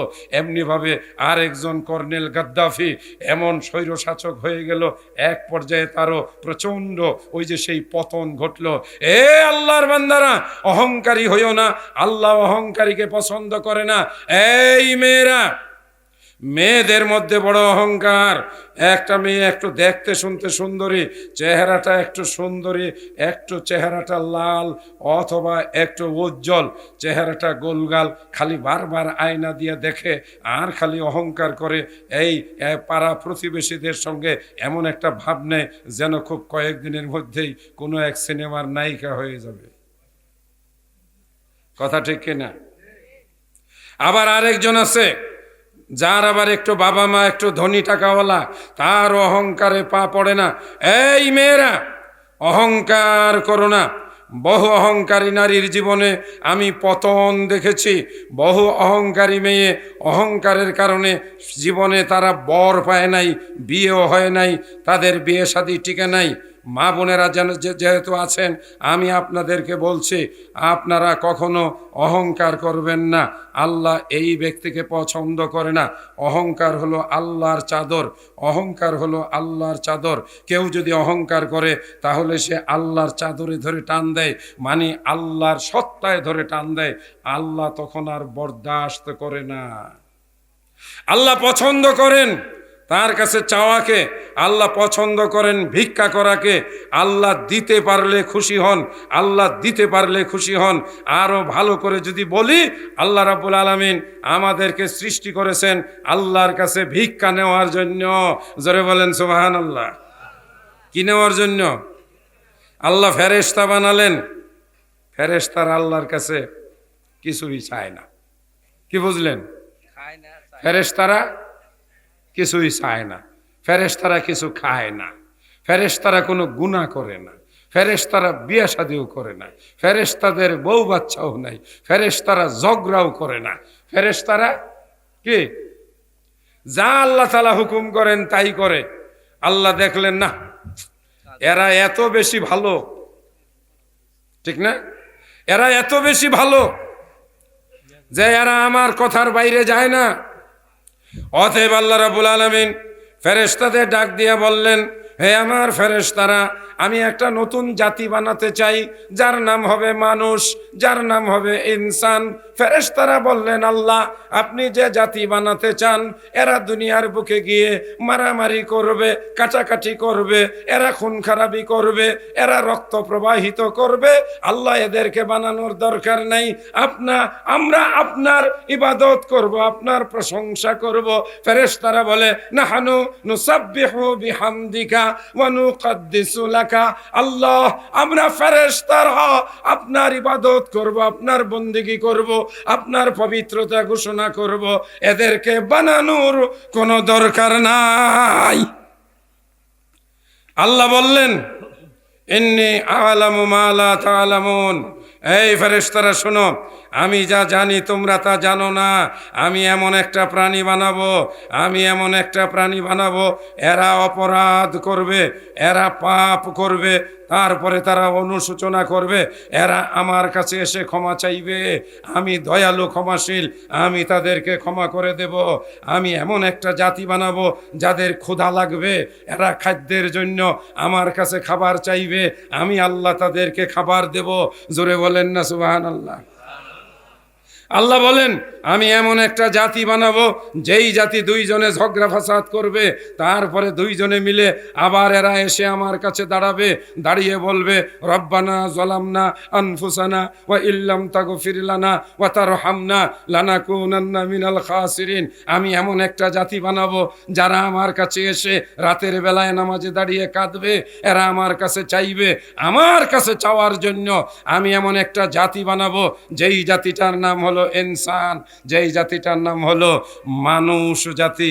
সম্মানিত ভাইরা আমার, পর্দার অন্তরালের মা ও বোনেরা, আজকের আলোচনায় আমি আপনাদেরকে যে বিষয়ে বুঝাতে চাচ্ছি, আমরা সব সময় কার কাছে চাইব? জোরে আওয়াজ করে বলুন, কার কাছে? আল্লাহর কাছে। আল্লাহর নবী বলেন, বলি সাল্লাল্লাহু আলাইহি ওয়াসাল্লাম, যুবকেরা শোনো, আল্লাহ রসুল বলেন, তোমার যদি পায়ের জুতার একটা ফিতা, জুতার ফিতা, যদি জুতার ফিতাটা রাস্তায় ছিঁড়ে যায়, অথবা তোমার দুই পায়ের দুইটা জুতার ফিতা, আমরা চামড়ার জুতা ফিতা দিয়ে বাঁধি না? আল্লাহ রসুল বলেন, পিছনে দয়া করে কেউ বাহিরে যারা আছেন, যারা সামিয়ানার বাইরে আছেন, রাত্র গভীর, আপনাদেরকে আমি বিনয়ের সঙ্গে বলবো একটু মেহরবানি করে সামনে এসে বসুন। আমি আস্তে আস্তে সামনে আগাবো। যে কথাগুলো বলছি এগুলো অত্যন্ত জরুরি কথা। মা বোনেরা ভালো করে শুনে রাখুন। আপনার তরকারির লবণের দরকার, তাও আপনি বলতে পারেন আল্লাহ আমাকে তুমি লবণের ব্যবস্থা করে দাও। আপনার তরকারিতে কাঁচা মরিচের দরকার, আপনি কাকে বলবেন? আল্লাহ আমার কাঁচা মরিচের দরকার, ব্যবস্থা করে দাও। আল্লাহ ব্যবস্থা করে দেওয়ার মালিক। রাসূল বলেন তোমার দুই পায়ের জুতার একটা জুতার ফিতা তোমার রাস্তায় হারিয়ে গেছে অথবা ফিতাটা ছিঁড়ে গেছে, এটাও তুমি কোনো মানুষের কাছে চাইও না, এটাও তুমি কার কাছে চাইবে? জোরে বলুন, কার কাছে? আল্লাহর কাছে। প্রিয় যুবকেরা, খুব তাড়াতাড়ি আমি 2-3 মিনিট 4-5 মিনিটের মধ্যে এই আলোচনা থেকে বের হয়ে যাব। বেশি বেশি করে তোমরা আল্লাহর নাম উচ্চারণ করবে। আল্লাহ বড় খুশি হয়, আল্লাহ তাকে বাড়িয়ে দেয়, আল্লাহ তার টাকা পয়সা ধন দৌলতে বরকত দান করে। এই আল্লাহর বান্দারা যারা 5,000 টাকা দান করেছেন, জনাব আবুল কালাম আজাদ ভাই আপনি 30,000 টাকা দান করেছেন, আমি আপনাকে 7 দিয়ে গুণন করতে বলবো। 70 দিয়ে 3 7 21 অর্থাৎ 2,10,00,000 টাকা আপনাকে আল্লাহ তাআলা আপনার জীবদ্দশায় অবশ্যই ফেরত দিবেন। জোরে বলেন না সুবহানাল্লাহ। আপনি 1,000 টাকা দান করেছেন, আপনি জেনে রাখুন আল্লাহ তাআলা আপনাকে 70,000 টাকা দুনিয়াতেই ফেরত দিবেন। জেনে রাখুন আল্লাহ আপনার টাকা নিয়ে কখনো ঋণে থাকবে না। কি বুঝলেন? আপনারা যে টাকাগুলো দিছেন, কাকে দিছেন? আল্লাহকে। কি জন্য? একটা মসজিদ বানানোর জন্য। এটা মনে করবেন না আপনি টাকা দিয়েছেন আপনি ঠকে গেছেন। ভালো করে মনে রাখুন, দুনিয়ার জীবনে যদি এই টাকা আপনি ফেরত না পান, পাবেন। জীবনটা ছোট নয়। আমি আমার আব্বাকে দেখতাম, উনি মসজিদে যদি চাওয়া হতো ওই আমলে তিনি 1,500 টাকা দিয়ে দিতেন। আমার আব্বা বলতেন 3-4 বছরের মধ্যে আমাকে আল্লাহ তাআলা 1 একর 2 একর জমির মালিক বানিয়ে দিতেন। সুবহানাল্লাহ। এক সময় আমার আব্বার আমাদেরকে খাওয়ানোর মতো টাকা পয়সা ছিল না। আমাদের বাড়ির চুলাতে মাঝে মাঝে আগুন জ্বলতো না। আমার আম্মা কোরআনের হাফেজা ছিলেন, বড় পরহেজগার, তাহাজ্জুদ গোজার, নামাজি ছিলেন। আমার আম্মা জান দোয়া করতেন আমার আব্বার সংসারে বরকত হওয়ার জন্য। আল্লাহর বান্দিরা, এই মেয়েরা, আপনারা কি কথাবার্তা বলতেছেন নাকি শুনতেছেন? শুনুন, স্ত্রী যদি স্বামীর সংসারের বরকতের জন্য দোয়া করে, মেয়েদের দোয়া সম্পর্কে আল্লাহ রসুল বলেন মেয়েরা যখন আল্লাহর কাছে দোয়া করে, রব্বুল আলামিন মেয়েদেরকে যেরকম নরম করে বানিয়েছেন, বুঝবেন মেয়েদেরকে আল্লাহ তাআলা নরম করে বানান নাই। মেয়েদের মন নরম, মেয়েদের শরীর নরম, মেয়েদের গলার আওয়াজ নরম, মেয়েদের চালচলন নরম। আমি কি ভুল বলতেছি? মেয়েদের গলার আওয়াজ কি আমাদের মতো বড়? মেয়েরা যখন রাস্তায় চলে পুরুষদের মতো চলে। মেয়েরা শরীরের গঠনেও তারা নম্র, তাদের স্বভাব চরিত্রও নম্র। পুরুষ কঠোর, পুরুষ কঠিন। আল্লাহ নরম আর শক্ত দিয়ে মানব জাতির ভিতরে দাম্পত্য জীবন তৈরি করেছেন। এই জন্য পুরুষের কণ্ঠ কর্কশ, মেয়েদের কণ্ঠ মিষ্টি। মেয়েরা মিষ্টি করে কথা বললে পুরুষের রাগ কমে যায়, পুরুষের মন গলে যায়। এই জন্য আল্লাহ রসুল বলেন অচেনা বেগানা পুরুষের সঙ্গে মেয়েরা মিষ্টি করে কথা বলবে না, একটু কর্কশ বানায় করবে। আপনি কে? আপনি কাকে চান? আমার স্বামী বাড়িতে নাই, আপনি পরে আসেন, এইভাবে বলতে হবে। আর স্বামীর সঙ্গে আসসালামু আলাইকুম, ওয়ালাইকুম আসসালাম আপনি বললে, যেমন ওনাদের আমলে আপনি, আমাদের আমলে তুমি, আর এদের আমলে তুই। হ্যাঁ, আমাদের আমলে আসসালামু আলাইকুম, কখন আসলে, শরীর ভালো, আলহামদুলিল্লাহ বলতেছে, আমি তো দোয়া করতেছি আল্লাহ যেন সহি সালামতে নিয়ে আসে। ওই সময় কি মনে হয় জানেন? কোটি টাকা দামের একটা দোয়া পাইলাম, এটা বিয়া করি নাই, মনে হয় যেন ঘরে একটা জান্নাতের হুর আনছি। যে বলে আমি তো তোমার জন্য দোয়া করতেছি আল্লাহ যেন রাস্তায় বিপদ আপদ থেকে হেফাজত করে, তখন কি বলতে মনটা চায় না যে তোমার বরকতেই মনে হয় আল্লাহ তাআলা সহি সালামতে নিয়ে আসছে? আমি জানি না যে মা বোনেরা আলোচনা শুনছেন, আপনি কি আপনার স্বামীর জন্য দোয়া করেন?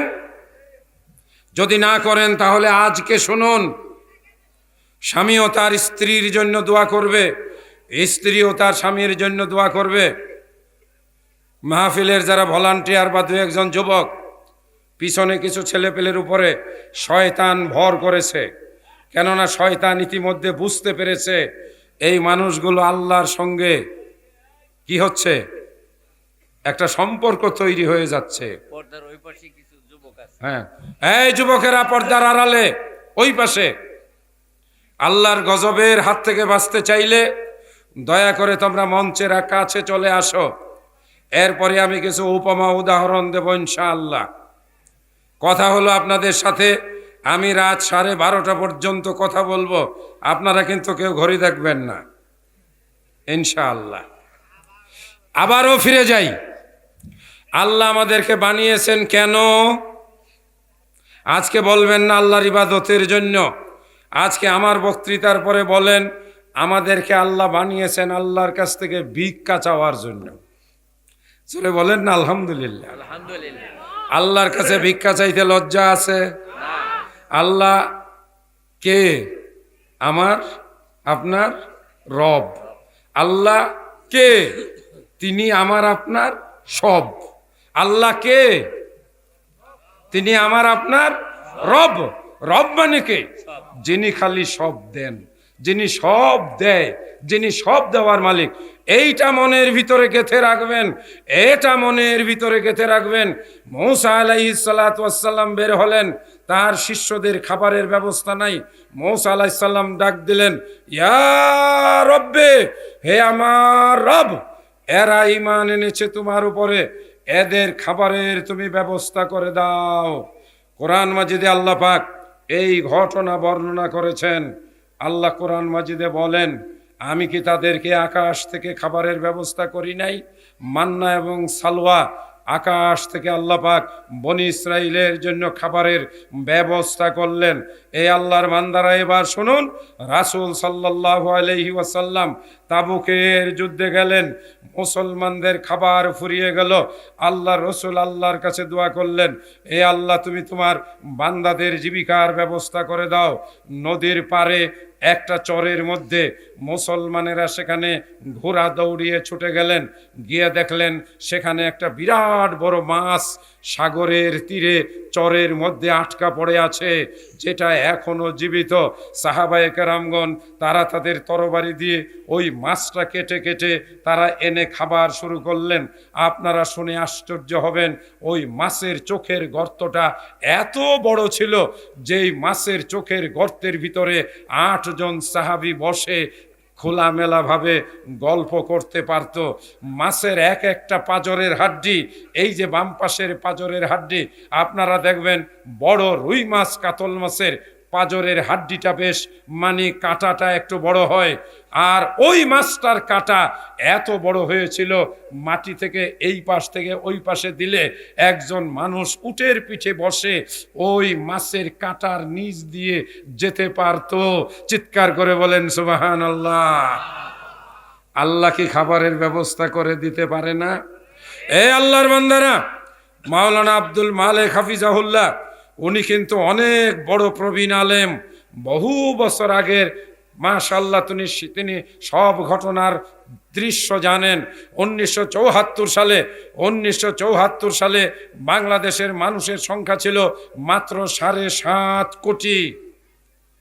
মুরব্বীরা কথা ঠিক না বেঠিক? ওই সময়ে এত খাবার, এত ফলমূল, এত দোকান, এত ওই যে সেই পেঁয়াজু, এত সিঙ্গারা, এত বিস্কুট, এত কেক, এত কলা, এত ফলমূল, আপেল, আঙ্গুর, বেদেনা আপনাদের বল্লা বাজারে ওই সময়ের মুরব্বীরা আপনারা কি কোনোদিন দেখেছেন? দেখেছিলেন? ছিল? আমি জানতাম আমার এক নানা অসুস্থ হয়ে পড়লেন, বৃদ্ধ মানুষ। আমার আরেক নানা উনি মাঝে মাঝে শহরে যাইতেন। আমাদের গ্রামের বাড়ি থেকে শহরের দূরত্ব ছিল 25 কিলোমিটার, সেখানে বাসে করে যেতে হতো। আমার ওই নানা অসুস্থ, তার চিকিৎসার জন্য অত ভালো চিকিৎসা ব্যবস্থা ছিল না, রোগ ক্রমে ক্রমে বাড়তে লাগলো। আমার আরেক নানা ময়মনসিংহ শহর থেকে একটা পাউরুটি কিনে আনলেন। আমরা তখন ছোট সময় পাউরুটি দেখে মনে করতাম এটা মনে হয় পৃথিবীতে সব চাইতে দামি খাবার, এর চাইতে উন্নত মানের দামি খাবার মনে হয় পৃথিবীতে আর দ্বিতীয়টা নাই। কি কন? আমার ওই নানা শহর থেকে কয়েকটা আঙ্গুর কিনে আনলেন মুমূর্ষ বিদায়ী রুগীর জন্য। উপজেলা লেভেলে আঙ্গুর পাওয়া যেত না, ছোটখাটো বাজারে আঙ্গুর পাওয়া যেত না। মানুষ ছিল কয় কোটি? 7.5 কোটি। ওই সময় মানুষ পেট ভরে খেতে পারে নাই, অনেক মানুষ না খেয়ে রাস্তাঘাটে পড়ে মরেছিল। কথা বলেন ঠিক না বেঠিক? আপনারা ওই সময়ে বড় লোকেরাও পেট ভরে খেতে পারে নাই। গরিব মানুষেরা ধনী মানুষের বাড়িতে গিয়ে বাটি নিয়ে দাঁড়ায় থাকতো একটু ভাতের মার দেওয়ার জন্য। ভাত সিদ্ধ করার পরে যে মারটা ফেলে দেয় এটার জন্য মানুষ কলা গাছের ভিতরের ওই যে মোটা বাকলটা বের করে এটা সিদ্ধ করে মানুষ খেয়েছে। এত অভাব ছিল। আটার যাও আমি নিজে দেখেছি, আমাদেরও অভাব ছিল। ওই সময়ে সরকার লঙ্গরখানা দিয়ে কিছু ছাতু এবং আটা বিতরণের ব্যবস্থা নিয়েছিল। মানুষ লম্বা লাইন ধরতো।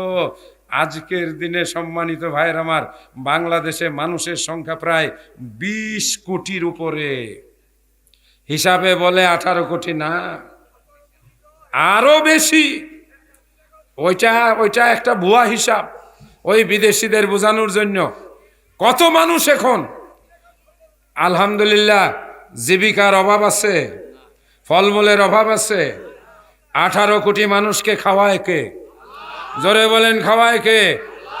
আপনারা জানেন কিনা এই মুহূর্তে বাংলাদেশে বিদেশ থেকে চাউল আনতে হয় না, অথচ 74 সালের পরে বাংলাদেশের ভূমি, দালান কোঠা, তারপরে বিভিন্ন বিল্ডিং, শহর বন্দর, বিভিন্ন জায়গায় মার্কেট হওয়ার কারণে শত শত একর জমি এইগুলো বিল্ডিং হয়ে গেছে। কথা বলেন ঠিক কিনা? কিন্তু তারপরেও যেটুকু জমি আছে ওইটুকু জমির ভিতরে চাষাবাদ করে যে ধান হয় সেই ধানের চাউল দিয়ে বাংলাদেশের মানুষের খাবার হয়ে যায়। এই ধান দেওয়ার মালিক কে? এই ফলমূল দেওয়ার মালিক কে? জোরে আওয়াজ করে বলেন কে? সম্মানিত ভাইয়ের আমার, এই বিষয়ে আমি আর কথা বাড়াবো না, শুধু এইটুকুই বলবো, যদি আপনি আল্লাহর সঙ্গে সম্পর্ক বাড়াতে পারেন আপনার সম্পদের অভাব হবে না, আপনার সুখের অভাব হবে না, আপনার দুনিয়াতে কোনো প্রকারের কোনো অভাব থাকবে না। এটার নামই হলো ঈমান। আপনি যদি ঈমানদার হন তাহলে আপনি কখনো এই কথা মনে মনে ভাববেন না আমি যদি এই কাজ না করি তাহলে আমার জীবিকা আমি কোথায় পাবো। এটা আমাদের ঈমান, এটাই আল্লাহ পাকের শিক্ষা। নবী মুহাম্মদুর রাসূলুল্লাহ সাল্লাল্লাহু আলাইহি ওয়াসাল্লাম এটাই তিনি আমাদেরকে শিক্ষা দিয়ে গেছেন। এ আল্লাহর বান্দারা, আপনি মনে রাখবেন, আপনার জীবিকার ব্যবস্থা না করে, আপনার খাবারের ব্যবস্থা না করে আল্লাহ আপনাকে সৃষ্টি করে নাই। আপনার খাবার আপনি না খেয়ে এই পৃথিবী থেকে যাবেন না। আপনার একটা দানা বাকি থাকা পর্যন্ত আপনি এই পৃথিবী থেকে যাবেন না। যেদিন আপনার খানা ফুরিয়ে যাবে, আপনার এই পৃথিবীতে থাকার আর কোনো সুযোগও থাকবে না। এই আল্লাহর বান্দারা, এটার নামই হলো ঈমান। এই ঈমানদারদের সম্পর্কে আল্লাহ পাক সুখবর দিয়েছেন, কাদ আফলাহাল মুমিনুন। এই ঈমানদারেরাই জীবনে হবে সফল, এরাই হবে বিজয়ী, এরাই হবে দুনিয়ার জীবনে সফল কাম। ওগো আল্লাহর বান্দারা, আমি সেই ঈমানের কথা বলে গেলাম। মসজিদ বানিয়েছেন, এই মসজিদে তারাই যায়, এই মসজিদ তারাই আবাদ করে, এই মসজিদ তারাই ভালোবাসে, এই মসজিদে এসে তারাই সময় দেয় যারা হলো ঈমানদার। নামাজে গিয়ে যারা তাড়াহুড়া করে, নামাজে গিয়ে যারা সবার পিছনে যায়, নামাজে গিয়ে যারা খুব তাড়াতাড়ি নামাজ পড়ে, আমি বলে গেলাম কোরআন মাজিদে আল্লাহ বলেছেন, আল্লাযীনা হুম আন সলাতিহিম সাহুন। যারা নামাজের ব্যাপারে উদাসীন, তারা কখনো পরিপূর্ণ নামাজি হতে পারে না, তারা কখনো পরিপূর্ণ ঈমানদারও হতে পারে না। বলেছিলাম, যারা নামাজে গিয়ে তাড়াহুড়া করে, তারা আল্লাহর কাছ থেকে কিছু পায় না। নামাজ কি তাড়াহুড়া করার জিনিস? জোরে বলেন। সামনে রমজান মাস আসতেছে। সম্মানিত যুবকেরা, আমার প্রাণ প্রিয় যুবকেরা, তোমরা যুবক, আল্লাহ রসুল বলেন যুবকদের ইবাদত আল্লাহর কাছে সবচাইতে প্রিয়। আল্লাহ যুবকদের নামাজ, যুবকদের ইবাদত বড় পছন্দ করেন। আল্লাহ যুবকদেরকে তার আরশের ছায়ার নিচে জায়গা দান করবেন। আল্লাহ যুবকদের প্রশংসা পবিত্র কোরআন মাজিদে করেছেন। এ যুবকেরা, আমি তোমাদেরকে রমজান মাস আর কয়েকদিন আছে, এই রমজান মাসের আগে আমি আপনাদেরকে এই কথা বলে যেতে চাই। ইমাম সাহেবকে আপনারা বলবেন, আপনি ধীরে সুস্থে নামাজ পড়ুন। আমরা নামাজে আল্লাহর কাছে কাঁদবো। আল্লাযীনা হুম আন সলাতিহিম খাশিউন। যারা নামাজে কাঁদে, যারা নামাজে কাঁদে, যারা নামাজে আল্লাহকে ভয় পায়, যারা নামাজে দাঁড়িয়ে চোখের পানি ছেড়ে দিয়ে কাঁদে। আল্লাহর নবীর স্ত্রী আমাদের আম্মাজান আয়েশা রাদিয়াল্লাহু তাআলা আনহা আল্লাহর নবীকে বলেন, ইয়া রাসূলুল্লাহ, ইয়া হাবিবাল্লাহ, আপনি নামাজে এত বেশি করে কাঁদেন কেন? আল্লাহর রাসূল নামাজের ভিতরে চোখের পানি ফেলে কাঁদতেন। মৃত্যুর পূর্ব মুহূর্তে আলী রাদিয়াল্লাহু তাআলা আনহুকে ডেকে বলেছিলেন, আলী রে, আসসালাত আসসালাত আসসালাত, নামাজ নামাজ এবং নামাজ। নবীজি একটু সুস্থ হলেন, আলীর কাঁধের উপরে একটা হাত দিয়ে ভর করলেন, আরেকজন সাহাবীর কাঁধের উপরে আল্লাহর রাসূল আরেকটা কাঁধে হাত দিয়ে ভর দিয়ে পা দুইটা নবীজির অবশের মতো হয়ে গেছে, তিনি সোজা হয়ে দাঁড়াতে পারেন না। এমন সময় নামাজের আজান হয়েছে। নবীজি বললেন, আলী রে, আমাকে একটু মসজিদে নিয়ে চলো। নামাজ আমার হৃদয়ের প্রশান্তি, নামাজ আমার হৃদয়ের তৃপ্তি। আল্লাহর নবী রাসূলের হাতটা আলীর কাঁধে রেখে হেঁটে হেঁটে তিনি মসজিদে গিয়ে নামাজে হযরতে আবু বকর রাদিয়াল্লাহু তাআলা আনহুর পাশে বলে নামাজ পড়লেন। আল্লাহর নবী বলেন, নামাজ আমার দুই চোখের প্রশান্তি, নামাজ আমার হৃদয়ের তৃপ্তি, নামাজ আমার আল্লাহর সবচাইতে পছন্দের ইবাদত। মা বোনের আমার, এবারে আমি আপনাদেরকে বলবো, এই যুবক, আমি আপনাদেরকেও বলবো, যুবকদের বলবো, যুবক তুমি নামাজ আদায় করো। আমি একজন নামাজি যুবকের কথা বলতে পারি, বলবো। আমাদের সঙ্গে একসাথে পড়াশোনা করত। ছেলেটা নামাজি ছিল, সে ছিল কলেজের ছাত্র, কিন্তু কলেজ জীবন নয়, স্কুল জীবন থেকে ওই ছেলেটা যে স্কুলে পড়াশোনা করত সেটা ছিল আমাদের আহলে হাদিস স্কুল। আমি আমার আবুল কালাম আজাদ ভাইয়ের দিকেও বলবো, আমার আবুল কালাম আজাদ ভাইও এমনি এমনি বিসিএস অফিসার হয় নাই। এই যুবকেরা মনে রাখবে, যুবকেরা মনে রাখবে, ওই ছেলেটা যখন ক্লাস 6-এ পড়ে, পাশের বাড়ির কাছেই মসজিদ ছিল, ওই মসজিদে গিয়ে সে সালাত আদায় করত। তারপরে যখন কলেজে আসলো তখনও ছেলেটা নামাজ ছাড়ে নাই। যখন আমাদের সঙ্গে ইউনিভার্সিটিতে পড়াশোনা করে ওই ছেলেটাকে দেখতাম ফজরের নামাজের সময় নামাজে যাইতো, আসরের নামাজের সময় নামাজে যাইতো।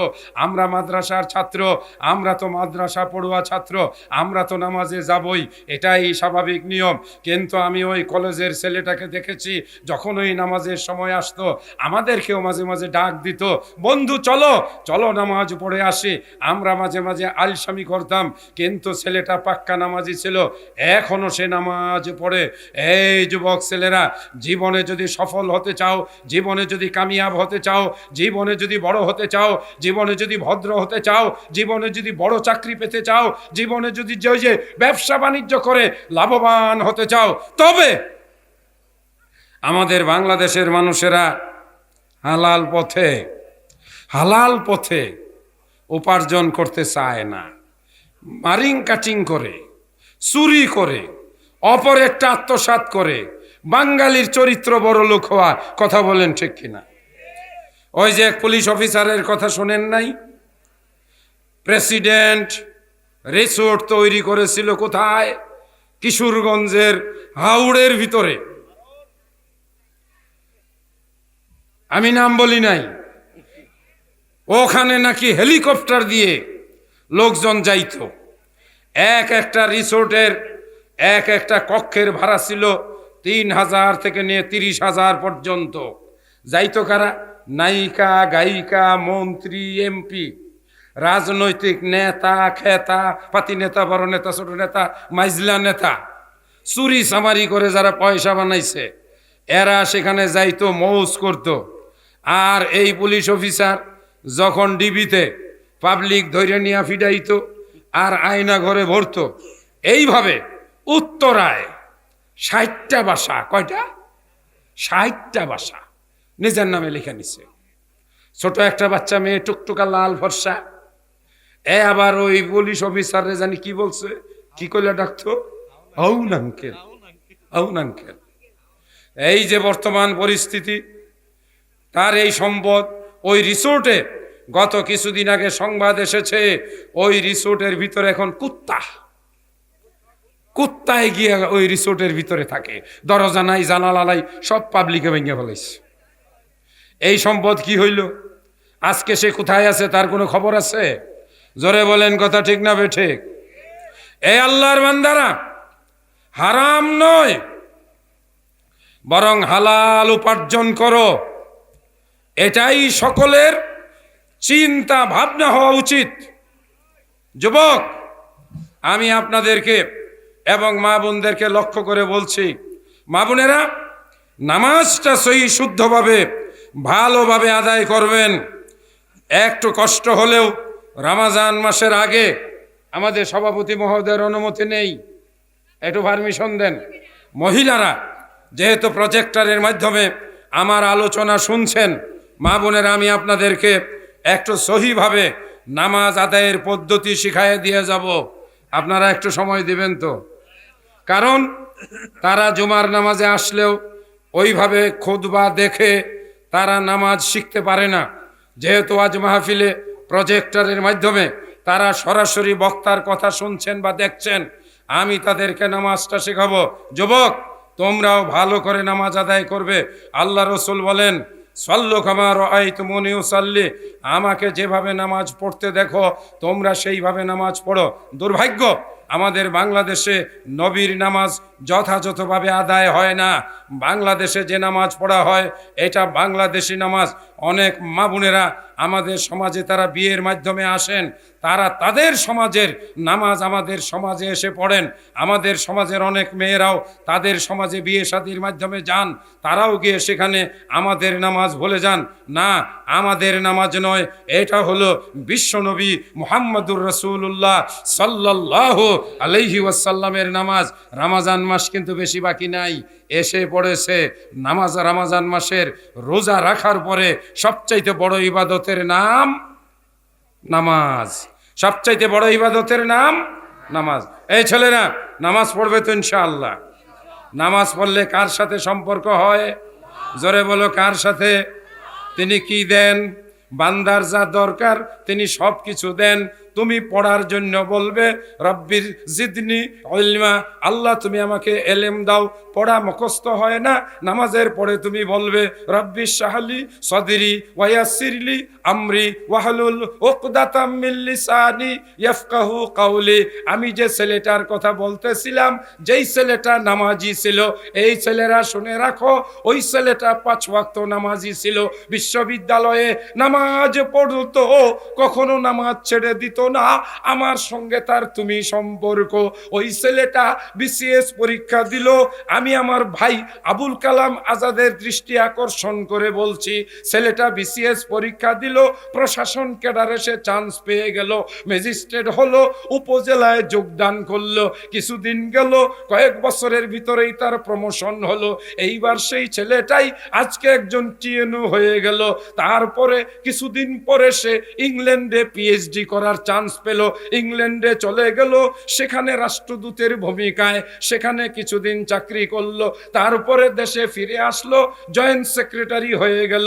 জয়েন্ট সেক্রেটারি হওয়ার পরে কিছুদিন পরে শুনলাম ওই যুবক আজকের দিনে সে একজন অতিরিক্ত সচিব হয়ে গেছে। কিছুদিন আগে ওই লোকটাই পূর্ণ সচিবের পর্যায়ে পদোন্নতি পেয়ে গেছে। বর্তমানে সচিবালয়ে একটা বড় মন্ত্রণালয়ের তিনি সচিব। সচিব বুঝেন কি জিনিস? যারা সারা বাংলাদেশটা চালায়, যারা সারা বাংলাদেশের সর্বোচ্চ প্রশাসক, মন্ত্রী উপদেষ্টা, কিন্তু তারা বাইরে রাজনীতির সাথে। দেশ চালায় কারা? সচিবরা। নামাজের গুণ। আর আমার সাবজেক্টের আরেকটা ছেলে, সেটা মাদ্রাসা পড়ুয়া, তার কথা বললাম না, ও রাতে তাহাজ্জুদের নামাজও পড়তো আমার পাশের রুমে। এখনো মাঝে মাঝে আমি ওই সচিবের কাছে যাই। আজকেও একবার ফোন দিয়েছিলাম। আমরা একজন আরেকজনকে কি বলে ডাকি জানেন?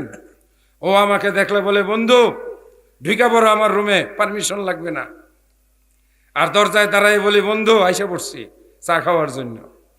মাঝে মাঝে সচিবালয়ে যাওয়ার জন্য ওকে ফোন দেই, উনি তার পিএসকে বলে দেয়, আমার ওটা দোস্ত, ওরে আসতে দাও।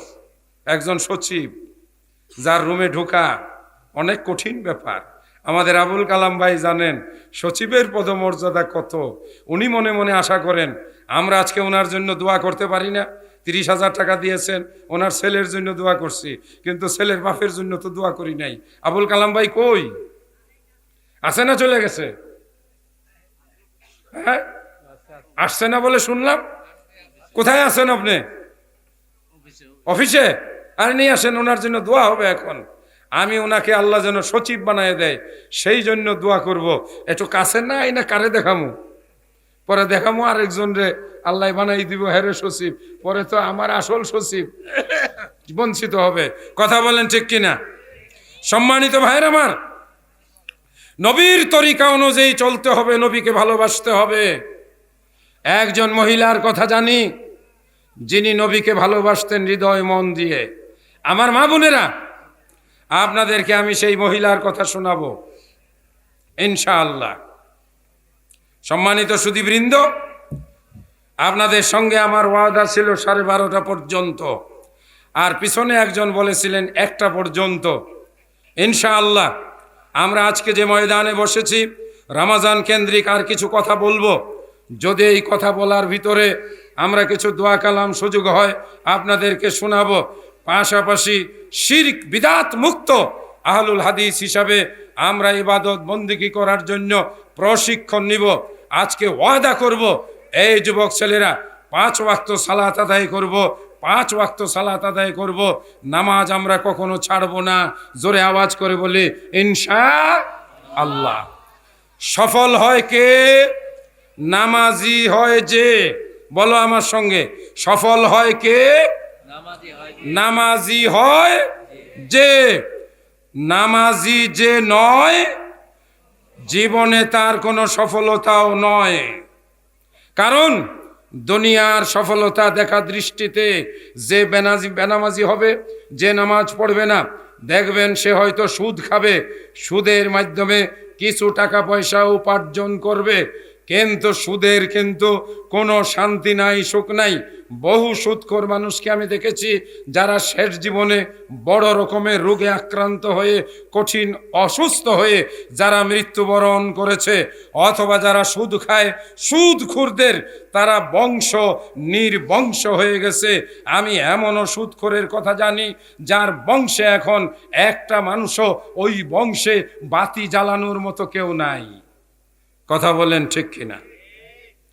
হারামের কোনো আরাম নাই, হারামের কোনো আরাম নাই। হারাম যেটা আল্লাহ নিষেধ করেছেন, সম্মানিত ভাইরা আমার, আজকে তওবা করে যাবেন। রমজান মাসের আগে এই মাস হলো মেরাজের মাস। এই মাসকে কোন মাস বলা হয়? মেরাজের মাস। আগামী মাস আসতেছে শাবান মাস, তারপরেই হবে রমজান মাস।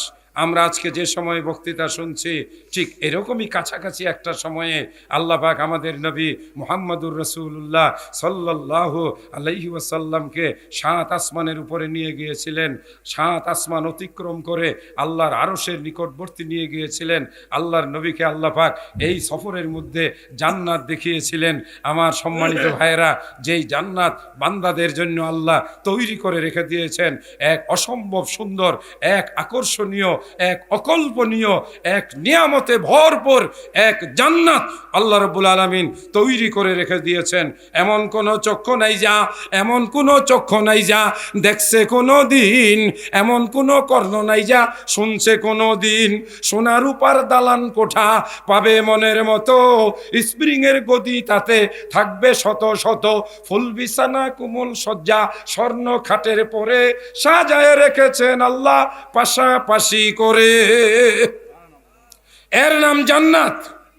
মানুষ যা চাইবে, মনে ইচ্ছা করবে, সঙ্গে সঙ্গে সে জান্নাতের ভিতরে পেয়ে যাবে। জান্নাতের প্রতিটা দালান কোঠা হবে স্বর্ণের তৈরি। জান্নাতের ভিতরে মানুষ আরাম আয়েশে থাকবে। আল্লাহ পাক এক একজন মানুষকে, বিশেষ করে পুরুষদেরকে আল্লাহ পাক 30 বছরের 100 যুবকের শক্তি দিয়ে আল্লাহ পাক তাকে সৃষ্টি করবেন। সম্মানিত ভাইয়ের আমার, জান্নাত সবচাইতে বড় নিয়ামত। জান্নাত যে পেয়ে যাবে ওই মানুষটার আর কোনো অভাব থাকবে না। জান্নাতবাসীকে জান্নাত দেওয়ার পরে আল্লাহ রাব্বুল আলামিন জিজ্ঞেস করবেন, বলো আর তোমার কোনো অভাব আছে কিনা? আলহামদুলিল্লাহ, মাশাআল্লাহ। আগে কিন্তু দোয়া করেছি ছেলের জন্য, এবার দোয়া করব ছেলের বাবার জন্য। বসেন। আলহামদুলিল্লাহ, আলহামদুলিল্লাহ। না, আমি টাকা পয়সা চাইবো না। আমার কালাম ভাই, আমার এক বন্ধু, বর্তমানে সচিব, আমার ক্লাসমেট, কৃষি মন্ত্রণালয়ের। আমরা আজকে দোয়া করব, আমরা আগামীতে আল্লাহর কাছে আমাদের এলাকা থেকে একজন সচিব, বলেন চাই না? চাই না? তাহলে জোরে আওয়াজ করে বলেন, জোরে বলেন, আল্লাহ কবুল করুন। বলি আমিন। ভাই কিন্তু ডিএস হয়ে গেছে। নেক্সট ধাপ কয় বছর হইল? ডিএস 2 বছর হয়েছে। তাহলে তো ফিডার পূরণ, তাহলে এখন জয়েন্ট সেক্রেটারি। আল্লাহ কবুল করুন, বলেন আমিন, বলেন আমিন। ভাই কি প্রশাসন থেকে? প্রশাসন ক্যাডারের, মাশাআল্লাহ। এই ক্যাডারের লোকজনের মাশাআল্লাহ দ্রুত প্রমোশন হয়। তবে রাজনৈতিক কারণে অনেক সময় অনেককে খেসারত দিতে হয়, এটা ভাই জানেন। আলহামদুলিল্লাহ, আমিও যেহেতু একটা ক্যাডারের মানুষ, সেই হিসাবে আমরা দোয়া করব আল্লাহ যেন ওনাকে খুব দ্রুত, অন্তত পক্ষে একেবারে এই সরকারের আমলে একটা ধাপে ধাপে 2টা প্রমোশন দিয়ে এডিশনাল সেক্রেটারি যদি বানিয়ে দেয়, তখন কিন্তু তিনি ইনশাআল্লাহ, ইনশাআল্লাহ। আজকে আমাকে একজন কানে কানে বলতেছে যে গতবার উনি 50 দিছিলেন, এইবার 30 দিছে, একটু কম হইল। ঠিক আছে, এইবার ওনার একটু সমস্যা থাকতে পারে, কিন্তু আমরা যদি দোয়া করে দেই, এখন তিনি আছেন অতিরিক্ত পরিচালক আন্তর্জাতিক মাতৃভাষা ইনস্টিটিউটে। এটাও আমাদের শিক্ষা মন্ত্রণালয়ের অধীনে। আলহামদুলিল্লাহ। যাই হোক, আমরা দোয়া করি ওনাকে আল্লাহ তাআলা একেবারে যদি না হয় একটা বড় জেলার যদি ডিসি বানিয়ে দেয় তবুও সেটা কিন্তু বিরাট বড় প্রাপ্তি। তারপরেও যদি একটা মন্ত্রণালয়ের ভিতরে যদি দায়িত্ব পেয়ে যান আরও সেখানে অনেক বেশি কাজ করতে পারবেন। এরপরে যদি প্রমোশনে আলহামদুলিল্লাহ এডিশনাল সেক্রেটারি হয়ে যান, হবেন ইনশাআল্লাহ। কেননা প্রশাসন ক্যাডারের লোকদের ধারাবাহিকভাবে বেছে বেছে তাদের দ্রুত প্রমোশন হয়। ওই দিন আমাদের 50,000-এর কথা বলতে হবে না। ওই দিন ইনশাআল্লাহ আমাদের আজাদ ভাই এসে বলবেন আপনাদের লাগবে কি, তাই বলেন ইনশাআল্লাহ, তাই না? এখন আজকে কি 50 পূরণ করে হলাইতেছেন? আমি কিন্তু চাই নাই, হ্যাঁ, আমি কিচ্ছু বলি নাই, বরং আমি বলবো শুনেন, আপনার আজকে ওই মন রক্ষার জন্য আরো 10 দিতে হবে, দরকার নাই, ঠিক আছে? আপনি আরেকবার এসে খুশি মনে যা চায় আপনি এটাকে নিজের মন। যে ব্যক্তি মসজিদের সেবা করে, যেই ব্যক্তির অন্তর হৃদয় মসজিদের সঙ্গে ঝুলানো থাকে, আমি যার কথা বলেছিলাম,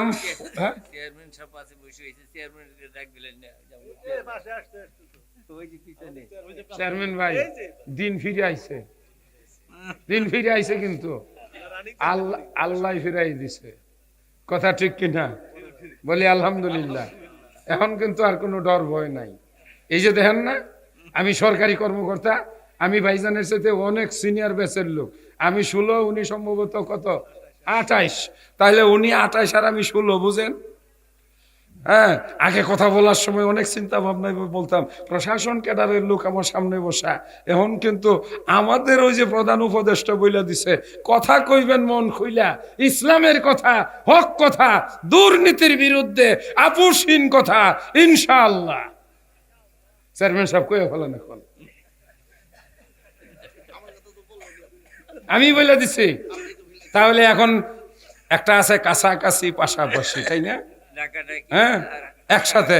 যেহেতু আমার সচিব ভাই উনি দিছে 40, ওনারই পাশে বসা, ওনার একটা ইজ্জত সম্মান আছে, উনি এলাকার চেয়ারম্যান, উনি এলাকার প্রতিটা মানুষের একেবারে হৃদয়ের মানুষ।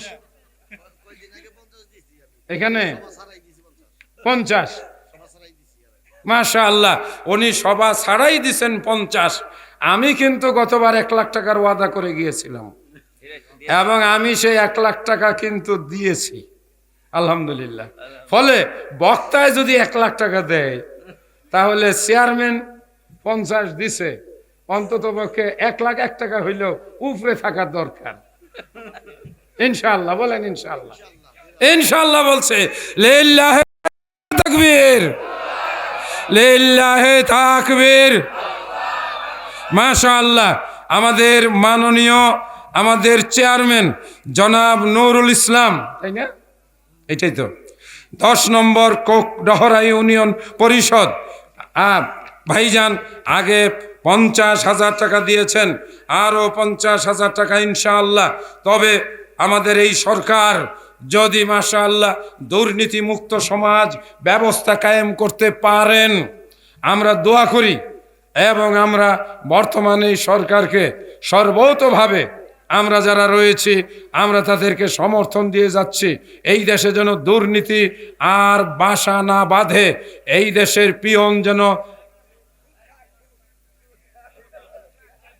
হ্যাঁ ইনশাআল্লাহ তওবা করে বসেন। আমরা সুদের কথা আলোচনা করেছি এবং এখানে আমরা তওবাও করব ইনশাআল্লাহ। রমজানের আগে আমরা সেই গুনাহ থেকে বিরত থাকব। আল্লাহ কবুল করুন, বলি আল্লাহুম্মা আমিন, আল্লাহুম্মা আমিন। সম্ভবত দেখতে দেখতে রাত 1টা পার হয়ে গেছে, আর দীর্ঘ সময় আপনাদের বসিয়ে রাখতে চাই না। প্রবাসীরা যারা বিভিন্ন জন অনেকগুলো টাকা দান করেছেন, একটু মেহরবানি করে তাদের নামগুলো আমি বলবো, মোবাইলের মাধ্যমে যারা আত্মীয় স্বজন রয়েছেন একটু তাদেরকে সংযোগে রাখবেন। বিদেশে আছে, কষ্ট করে পরিশ্রম করেন, আল্লাহ তাদের এই পরিশ্রমের দানগুলো কবুল করুন। নাম প্রকাশে অনিচ্ছুক একজন সৌদি প্রবাসী 7,000 টাকা দিয়েছেন, নামটা বলে নাই। ভাইজান আপনি যদি আমাদের এই আলোচনার সঙ্গে যুক্ত থাকেন, আমরা আপনার জন্য দোয়া করছি, আল্লাহ যেন আপনাকে বিদেশে হেফাজতে রাখেন, বলি আল্লাহুম্মা আমিন। জনাব মোহাম্মদ হাসান মোহাম্মদ ঠান্ডু মিয়া মালদ্বীপে আছেন 5,000 টাকা দিয়েছেন। মোহাম্মদ রাজু ভাই পিতা মৃত লায়েস সৌদি আরবে, হাসান তার পিতা ঠান্ডু মিয়া সৌদি আরব থাকেন 3,000 টাকা। মোহাম্মদ ইব্রাহিম পিতা নূর আলম সেনাবাহিনীতে আছেন 1,000 টাকা দিয়েছেন। মোহাম্মদ চান মাহমুদ মৃত নাজমুল হাসান মালদ্বীপে আছেন নিজ পরিবার ও মৃত পিতা মামার জন্য 6,000 টাকা দিয়েছেন। আমরা সবাই বলি আল্লাহুম্মা আমিন। আল্লাহ তুমি কবুল করে নাও, তার মৃত পিতাকে তুমি জান্নাতবাসী বানিয়ে দাও। মোহাম্মদ সোহেল পিতা মোহাম্মদ খনকার মালয়েশিয়াতে আছেন 5,000 টাকা দিয়েছেন। মালয়েশিয়াতেও বড় পরিশ্রমের কাজ, সৌদি আরবেও বড় পরিশ্রমের কাজ। মোহাম্মদ ফারুক আব্দুর রহমান সৌদি আরবে আছেন 1,000 টাকা। জনাব মোহাম্মদ কামরুজ্জামান পিতা নুরুজ্জামান সৌদি আরব 5,000 টাকা। জনাব মোহাম্মদ হাসান ও মৃদুল পিতা মোহাম্মদ হেকমত আলী দুবাই 2,000 টাকা। মোহাম্মদ লিওন পিতা মৃত সেলিম মিয়া সৌদি আরব 3,000 টাকা। মোহাম্মদ জাহিদুল ইসলাম পিতা নুরুল হুদা সৌদি আরব 2,000 টাকা। মোহাম্মদ নাসিম মালয়েশিয়া 4,500 টাকা। মোহাম্মদ রাসেল ও গোরাম রব্বানি দুবাই মালয়েশিয়া 5,000 টাকা। মোহাম্মদ আলামিন শামিনুর রহমান 1,500 টাকা। মোহাম্মদ সেন্টু মিয়া সৌদি আরব 1,000 টাকা। মোহাম্মদ মৃদুল পিতা আব্দুর রশিদ দুবাই 2,000 টাকা। মোহাম্মদ আরিফ হোসেন মোহাম্মদ হাবিবর পিতা সৌদি আরব 1,500 টাকা। মোহাম্মদ সজীব পিতা মৃত শাহজাহান সৌদি আরব 1,000 টাকা। মোহাম্মদ শহীদুল ইসলাম পিতা নুরুল হুদা মালয়েশিয়া 5,000 টাকা। মোহাম্মদ শাহাদাত জালালউদ্দিন 2,000 টাকা। মোহাম্মদ আলমগীর পিতা শাহাদাত ওমান 2,000 টাকা। মোহাম্মদ রাকিব ওমান 2,000 টাকা। মোহাম্মদ আনোয়ার হোসেন হেকমত আলী মালদ্বীপ 2,000 টাকা। আব্দুল করিম মিয়া মোহাম্মদ মানিক মিয়া পিতা 2,000 টাকা। আর মাসুদ আলম মৃত মফিলউদ্দিন সরকার কুয়েত 2,000 টাকা। এ পর্যন্ত যা বললাম তাতে 73,500 টাকা এই পাতার মধ্যে লেখা যারা দান করেছেন। আমরা সবাই বলি আল্লাহুম্মা আমিন। আল্লাহ আমাদের প্রবাসী ভাইদের এই দানগুলো তুমি কবুল করে নাও। আল্লাহ তাদেরকে বিদেশে তুমি সহি সালামতে রাখো। আল্লাহ তাদের পরিবারের সাথে তাদের সম্পর্ককে ভালো রাখো। আল্লাহ তাদেরকে সহি সালামতে দেশে ফিরে আসার কাজ শেষে তৌফিক দাও বলি আল্লাহুম্মা আমিন। আরও আছে এইবার দ্বিতীয় পাতায়, একটু মেহরবানি করে শুনবেন। জনাব মোহাম্মদ রিয়াদ পিতা হেলোয়ার মালদ্বীপ 1,000 টাকা। মোহাম্মদ আশরাফ আলী পিতা জাহাঙ্গীর সৌদি আরব 2,000 টাকা। মোহাম্মদ জহিরুল ইসলাম পিতা মোহাম্মদ জুলমত আলী সৌদি আরব 1,000 টাকা। পিতা মোহাম্মদ হুসেন আলী মোহাম্মদ হুসেন আলী পিতা কায়সার সৌদি আরব 1,000 টাকা। জনাব মোহাম্মদ আলী পিতা শাহাদাত হোসেন মালয়েশিয়া 4,500 টাকা। মোহাম্মদ জুনায়েদ পিতা মোহাম্মদ বিল্লাল সৌদি আরব 500 টাকা। জনাব হুসেন আলী পিতা মৃত আসাদুজ্জামান সৌদি আরব 1,000 টাকা। জনাব মোহাম্মদ শাহিন পিতা মৃত শাহজাহান কাতার 1,000 টাকা। জনাব মোহাম্মদ সুলতান মৃত নুরুমিয়া দুবাই 1,000 টাকা। জনাব মোহাম্মদ রাশিদুল পিতা মৃত আব্দুল মালেক মালদ্বীপ 500 টাকা। জনাব মোহাম্মদ হুমায়ুন পিতা সিরাজ মিয়া সৌদি আরব 1,000 টাকা। জনাব মোহাম্মদ শাহিনুর পিতা ফেরদৌস মালয়েশিয়া 1,100 টাকা। জনাব মোহাম্মদ ইয়াসিন মালয়েশিয়া 1,000 টাকা। জনাব মোহাম্মদ লালচান মৃত নূর আলম সৌদি আরব 1,000 টাকা। জনাব মোহাম্মদ তুহিন জনাব মোহাম্মদ মনোয়ার সৌদি আরব 1,000 টাকা। জনাব মোহাম্মদ শমশের আলী সৌদি আরব 1,000 টাকা। জনাব মোহাম্মদ মাহবুব রহমান আবুল হোসেন পিতা 1,000 টাকা। জনাব মোহাম্মদ রুবেল পিতা নূর আলী নূর নবী 500 টাকা। জনাব মোহাম্মদ হাসেন পিতা হেকমত আলী দুবাই 1,000 টাকা। জনাব জাহিদুল ইসলাম মোহাম্মদ নুরুল ইসলাম পিতা সৌদি আরব 1,000 টাকা। জনাব আব্দুল আলিম তারিক হোসেন 500 টাকা। জনাব সুহেল মৃত নুরুজ্জামান 500 টাকা। জনাব নীরব মোহাম্মদ কাফি সৌদি আরব। এই পৃষ্ঠায় 24,100 টাকা আমার প্রবাসী ভাইয়েরা দান করেছেন বলি আল্লাহুম্মা আমিন। আল্লাহ এদের সবাইকে তুমি নিরাপদ রাখো বলি আল্লাহুম্মা আমিন। আল্লাহ তুমি তাদেরকে সহি সালামতে কাজ শেষে দেশে আসার তৌফিক দাও বলি আমিন। আরো 2 জনের নাম আছে বিদেশি, যারা একজন হলো পর্তুগাল ইউরোপে, জনাব তাজুল ইসলাম উনি 1,000 টাকা। বাবুল মিয়া পিতা মৃত নাজমুল 500 টাকা, জনাব মোহাম্মদ রাসেল পিতা মুফাজ্জল দুবাই 500 টাকা। এই সব মিলিয়ে প্রবাসীদের কাছ থেকে 1,100,000 টাকা এসেছে বলি আলহামদুলিল্লাহ। আল্লাহ এই গভীর রাত্রে যখন আপনি নিচের আসমানে, আল্লাহ রসুল বলেন আল্লাহ গভীর রাত্রে বান্দার নিকটবর্তী আসমানে চলে আসেন। এই মুহূর্তে আল্লাহ নিচের আসমানে। আল্লাহ আমরা তোমার কাছে ফরিয়াদ জানাই, যে সমস্ত বিদেশি প্রবাসী ভাইয়েরা তাদের কষ্টের উপার্জিত টাকা থেকে দান করলো, আল্লাহ তুমি তাদের কামায়ে বরকত দাও বলি আমিন। আল্লাহ তুমি বিদেশে তাদেরকে সমূহ বিপদ আপদ থেকে হেফাজত করে নাও বলি আল্লাহুম্মা আমিন। আল্লাহ দেশে তাদের পিতা মাতা, তাদের স্ত্রী সন্তান, আল্লাহ স্ত্রীকে পর্দায় থেকে স্বামীর প্রতি বিশ্বাসঘাতকতা না করে স্বামীর প্রতি অনুগত থাকার তৌফিক দাও বলি আল্লাহুম্মা আমিন। আল্লাহ দেশে তাদের যে সমস্ত ছেলে পেলে সন্তান রয়েছে এরা যেন লেখাপড়া করে আদর্শ মানুষ হয়, আল্লাহ তুমি তাদেরকে সেই তৌফিক দাও। জোরে সরে বলি আমিন। সম্মানিত ভাইরা আমার, আর কথা বাড়াবো না। মসজিদের ছাদের কাজ শেষ হয়েছে নাকি? বলি আলহামদুলিল্লাহ। এখন কোন কাজ চলছে? টাইলসের কাজ। ও আরো কিছু টাকা আসছে। জনাব আফিল উদ্দিন আকিল আহমেদ শাহিন 25,000 টাকা। ও আচ্ছা আচ্ছা, আমার শাহিন ভাই 25,000 টাকা দান করলেন। আল্লাহ তুমি কবুল করে নাও বলি আল্লাহুম্মা আমিন। সাইফুল ইসলাম টেঙ্গরিয়ার 500 টাকা। মহিলা প্যান্ডেল থেকে মা বোনেরা 9,330 টাকা দান করেছেন। আমার আগে 2-1 মা বোন তাদের নাকের কানের অলংকারও দান করেছেন। আগে 23,000 টাকা মা বোনদের জন্য আমি আজকে গুরুত্বপূর্ণ কিছু কথা বলেছি। খাবার রান্না করার সময় যখন চাউল উঠাবেন, কখন? রান্নার সময় যখন চাউল ধোয়ার জন্য তুলবেন, চাউলে যখনই হাত দিবেন, হাতটা দেওয়ার সময় বলবেন বিসমিল্লাহ। অনেক মহিলারা কিচ্ছু বলে না। চাউল ধোয়ার পরে ভালো করে পরিষ্কার করে পাতিলের মধ্যে পানি দিয়ে যখন চুলায় বসাবেন তখনও আরেকবার বলবেন বিসমিল্লাহ, কারণ আপনি আগুনের উপর দিলেন।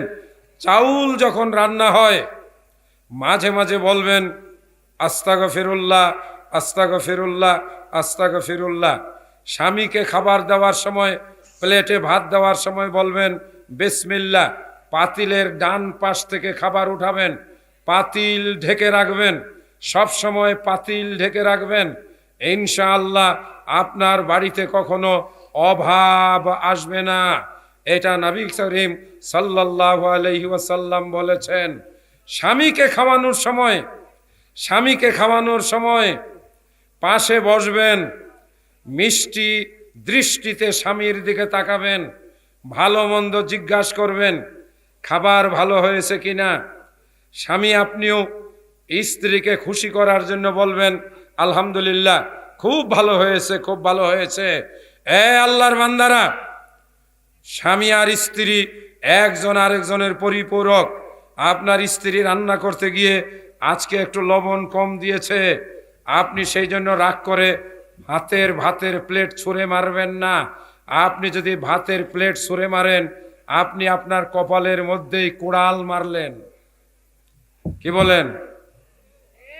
আপনি আপনার কপাল পুড়লেন। এটা কার খাবার? কে দিয়েছেন? আল্লাহ। এই মেয়ে লোকটা রান্না করে আপনার সামনে খাবারটা দেয়, আপনি মেয়ে লোকটার প্রশংসা না করে আপনি রাগ করেন? আপনি তো মানুষ না।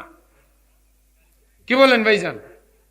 একটা মহিলা আমিও দেখি সকালবেলায় ঘুম থেকে উঠে শীতের মধ্যে হাত ধুয়ে যখন আমার জন্য রান্না করে, আমি গরম ভাত খেয়ে অফিসে যাই, একটু লবণ কম হয়েছে, আমি আমার স্ত্রীকে যদি বকাঝকা করি, এটা কি ভদ্রতা হয় নাকি অমানুষ? রাসূল বলেন খাইরুকুম লি আহলিহি, স্ত্রীর কাছে যে ভালো সে আসলেই ভদ্রলোক। আল্লাহ রসুল বলেন আমি আমার স্ত্রীদের কাছে প্রিয়। আল্লাহ রসুল কখনো তিনি তার স্ত্রীদের সঙ্গে রাগ করেন নাই। দুই একবার তিনি রাগ করেছেন, কিন্তু রাগ করে তিনি কোনো ধমক দেন নাই, কোনো গালি দেন নাই, তিনি স্ত্রীদেরকে মারেন নাই। আল্লাহ রসুল রাগ করলে তিনি আস্তে করে বাড়ি থেকে বের হয়ে মসজিদে চলে যেতেন। বলেন না সুবহানাল্লাহ। আল্লাহ রসুল মসজিদে গিয়ে কি করতেন? অজু করে নামাজে দাঁড়ায় যাইতেন। এইবার যে স্ত্রীর সঙ্গে একটু রাগারাগি হয়েছে, ওই স্ত্রী আইসা দরজায় দাঁড়ায় থাকতো। আল্লাহ রসুল নামাজ শেষ করে যখন এদিকে ফিরতেন, একটা মুস্কি হাসি দিয়ে বলতেন, কি ব্যাপার, তুমি চলে আসছো কেন? এইবার স্ত্রী লোকটাও, মানে আমাদের মা আম্মাজান, উনি হাসি দিয়ে বলতেন, ইয়া রাসূল আল্লাহ, আপনি না আমার ওখান থেকে চলে আসছেন, আমি আপনাকে নেওয়ার জন্য আসছি।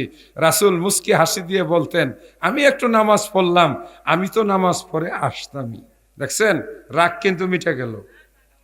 বাংলাদেশে আমার বক্তৃতার শুরুতে বলেছিলাম 10টা বিয়ে হয়েছে, 7টা কি হয়েছে? ডিভোর্স হয়ে গেছে। 2টা টানাটানি, মারামারি, কিলাকিলি প্রতিদিন চলছে। আরেকটা প্রতিজ্ঞা করছে বিয়েই করব না। কেন করবে না? বিয়ে করে লাভ কি? মারামারি করতে হয়, ঝগড়া করতে হয়। কি বর্তমান সামাজিক সবচাইতে বড় সমস্যা।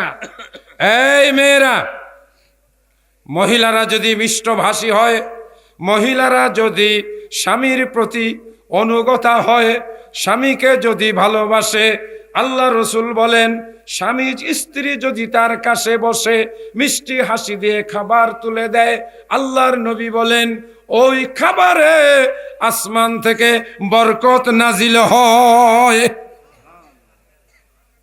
মা বোনদেরকে বলে গেলাম, আগের জামানায় হাত পাখা ছিল, স্বামীকে খাবার দিয়ে আমাদের দাদি নানিরা কি করত? স্বামীকে হাত পাখা দিয়ে বাতাস করত। এখনকার জামানার মেয়েরা শুয়ে আছে, রাত 11টা, 11:30, গার্মেন্টস ছুটি হয়েছে গাজীপুর, স্বামীটা কষ্ট করে সারাদিন কাজ করে বাসায় আসে, দরজা খটখটায়, দরজাটাও খুলে দিতে চায় না। এক সময় বিরক্ত হয়ে দরজা খুলে দেয়। এইবার স্বামী তার স্ত্রীকে বলে আমাকে একটু খাবার দাও। মহিলাটা বিছানায় গিয়ে শুয়ে আবার মোবাইল দেখতে থাকে। স্বামী বলে আমার জন্য একটু খাবার দাও। স্ত্রী বলে ওই যে পাতিলে আছে নিয়ে খাও। জোরে বলে আলহামদুলিল্লাহ নাকি নাউজুবিল্লাহ? জোরে বলি নাউজুবিল্লাহ। আমি যদি আজকে রাত কথার কথা নিয়ত করেছি, ইদানিং আমি রাত্রে বাড়িতে যাই না, রাস্তাঘাটে মাঝে মাঝে দুর্ঘটনা ঘটে। আল্লাহ বলেছেন তুমি সাবধানে চলো। আমি আমার বক্তৃতায় আপনাদেরকে বলেছি টাকা পয়সা নিয়ে রাত বিরাতে চলবেন না।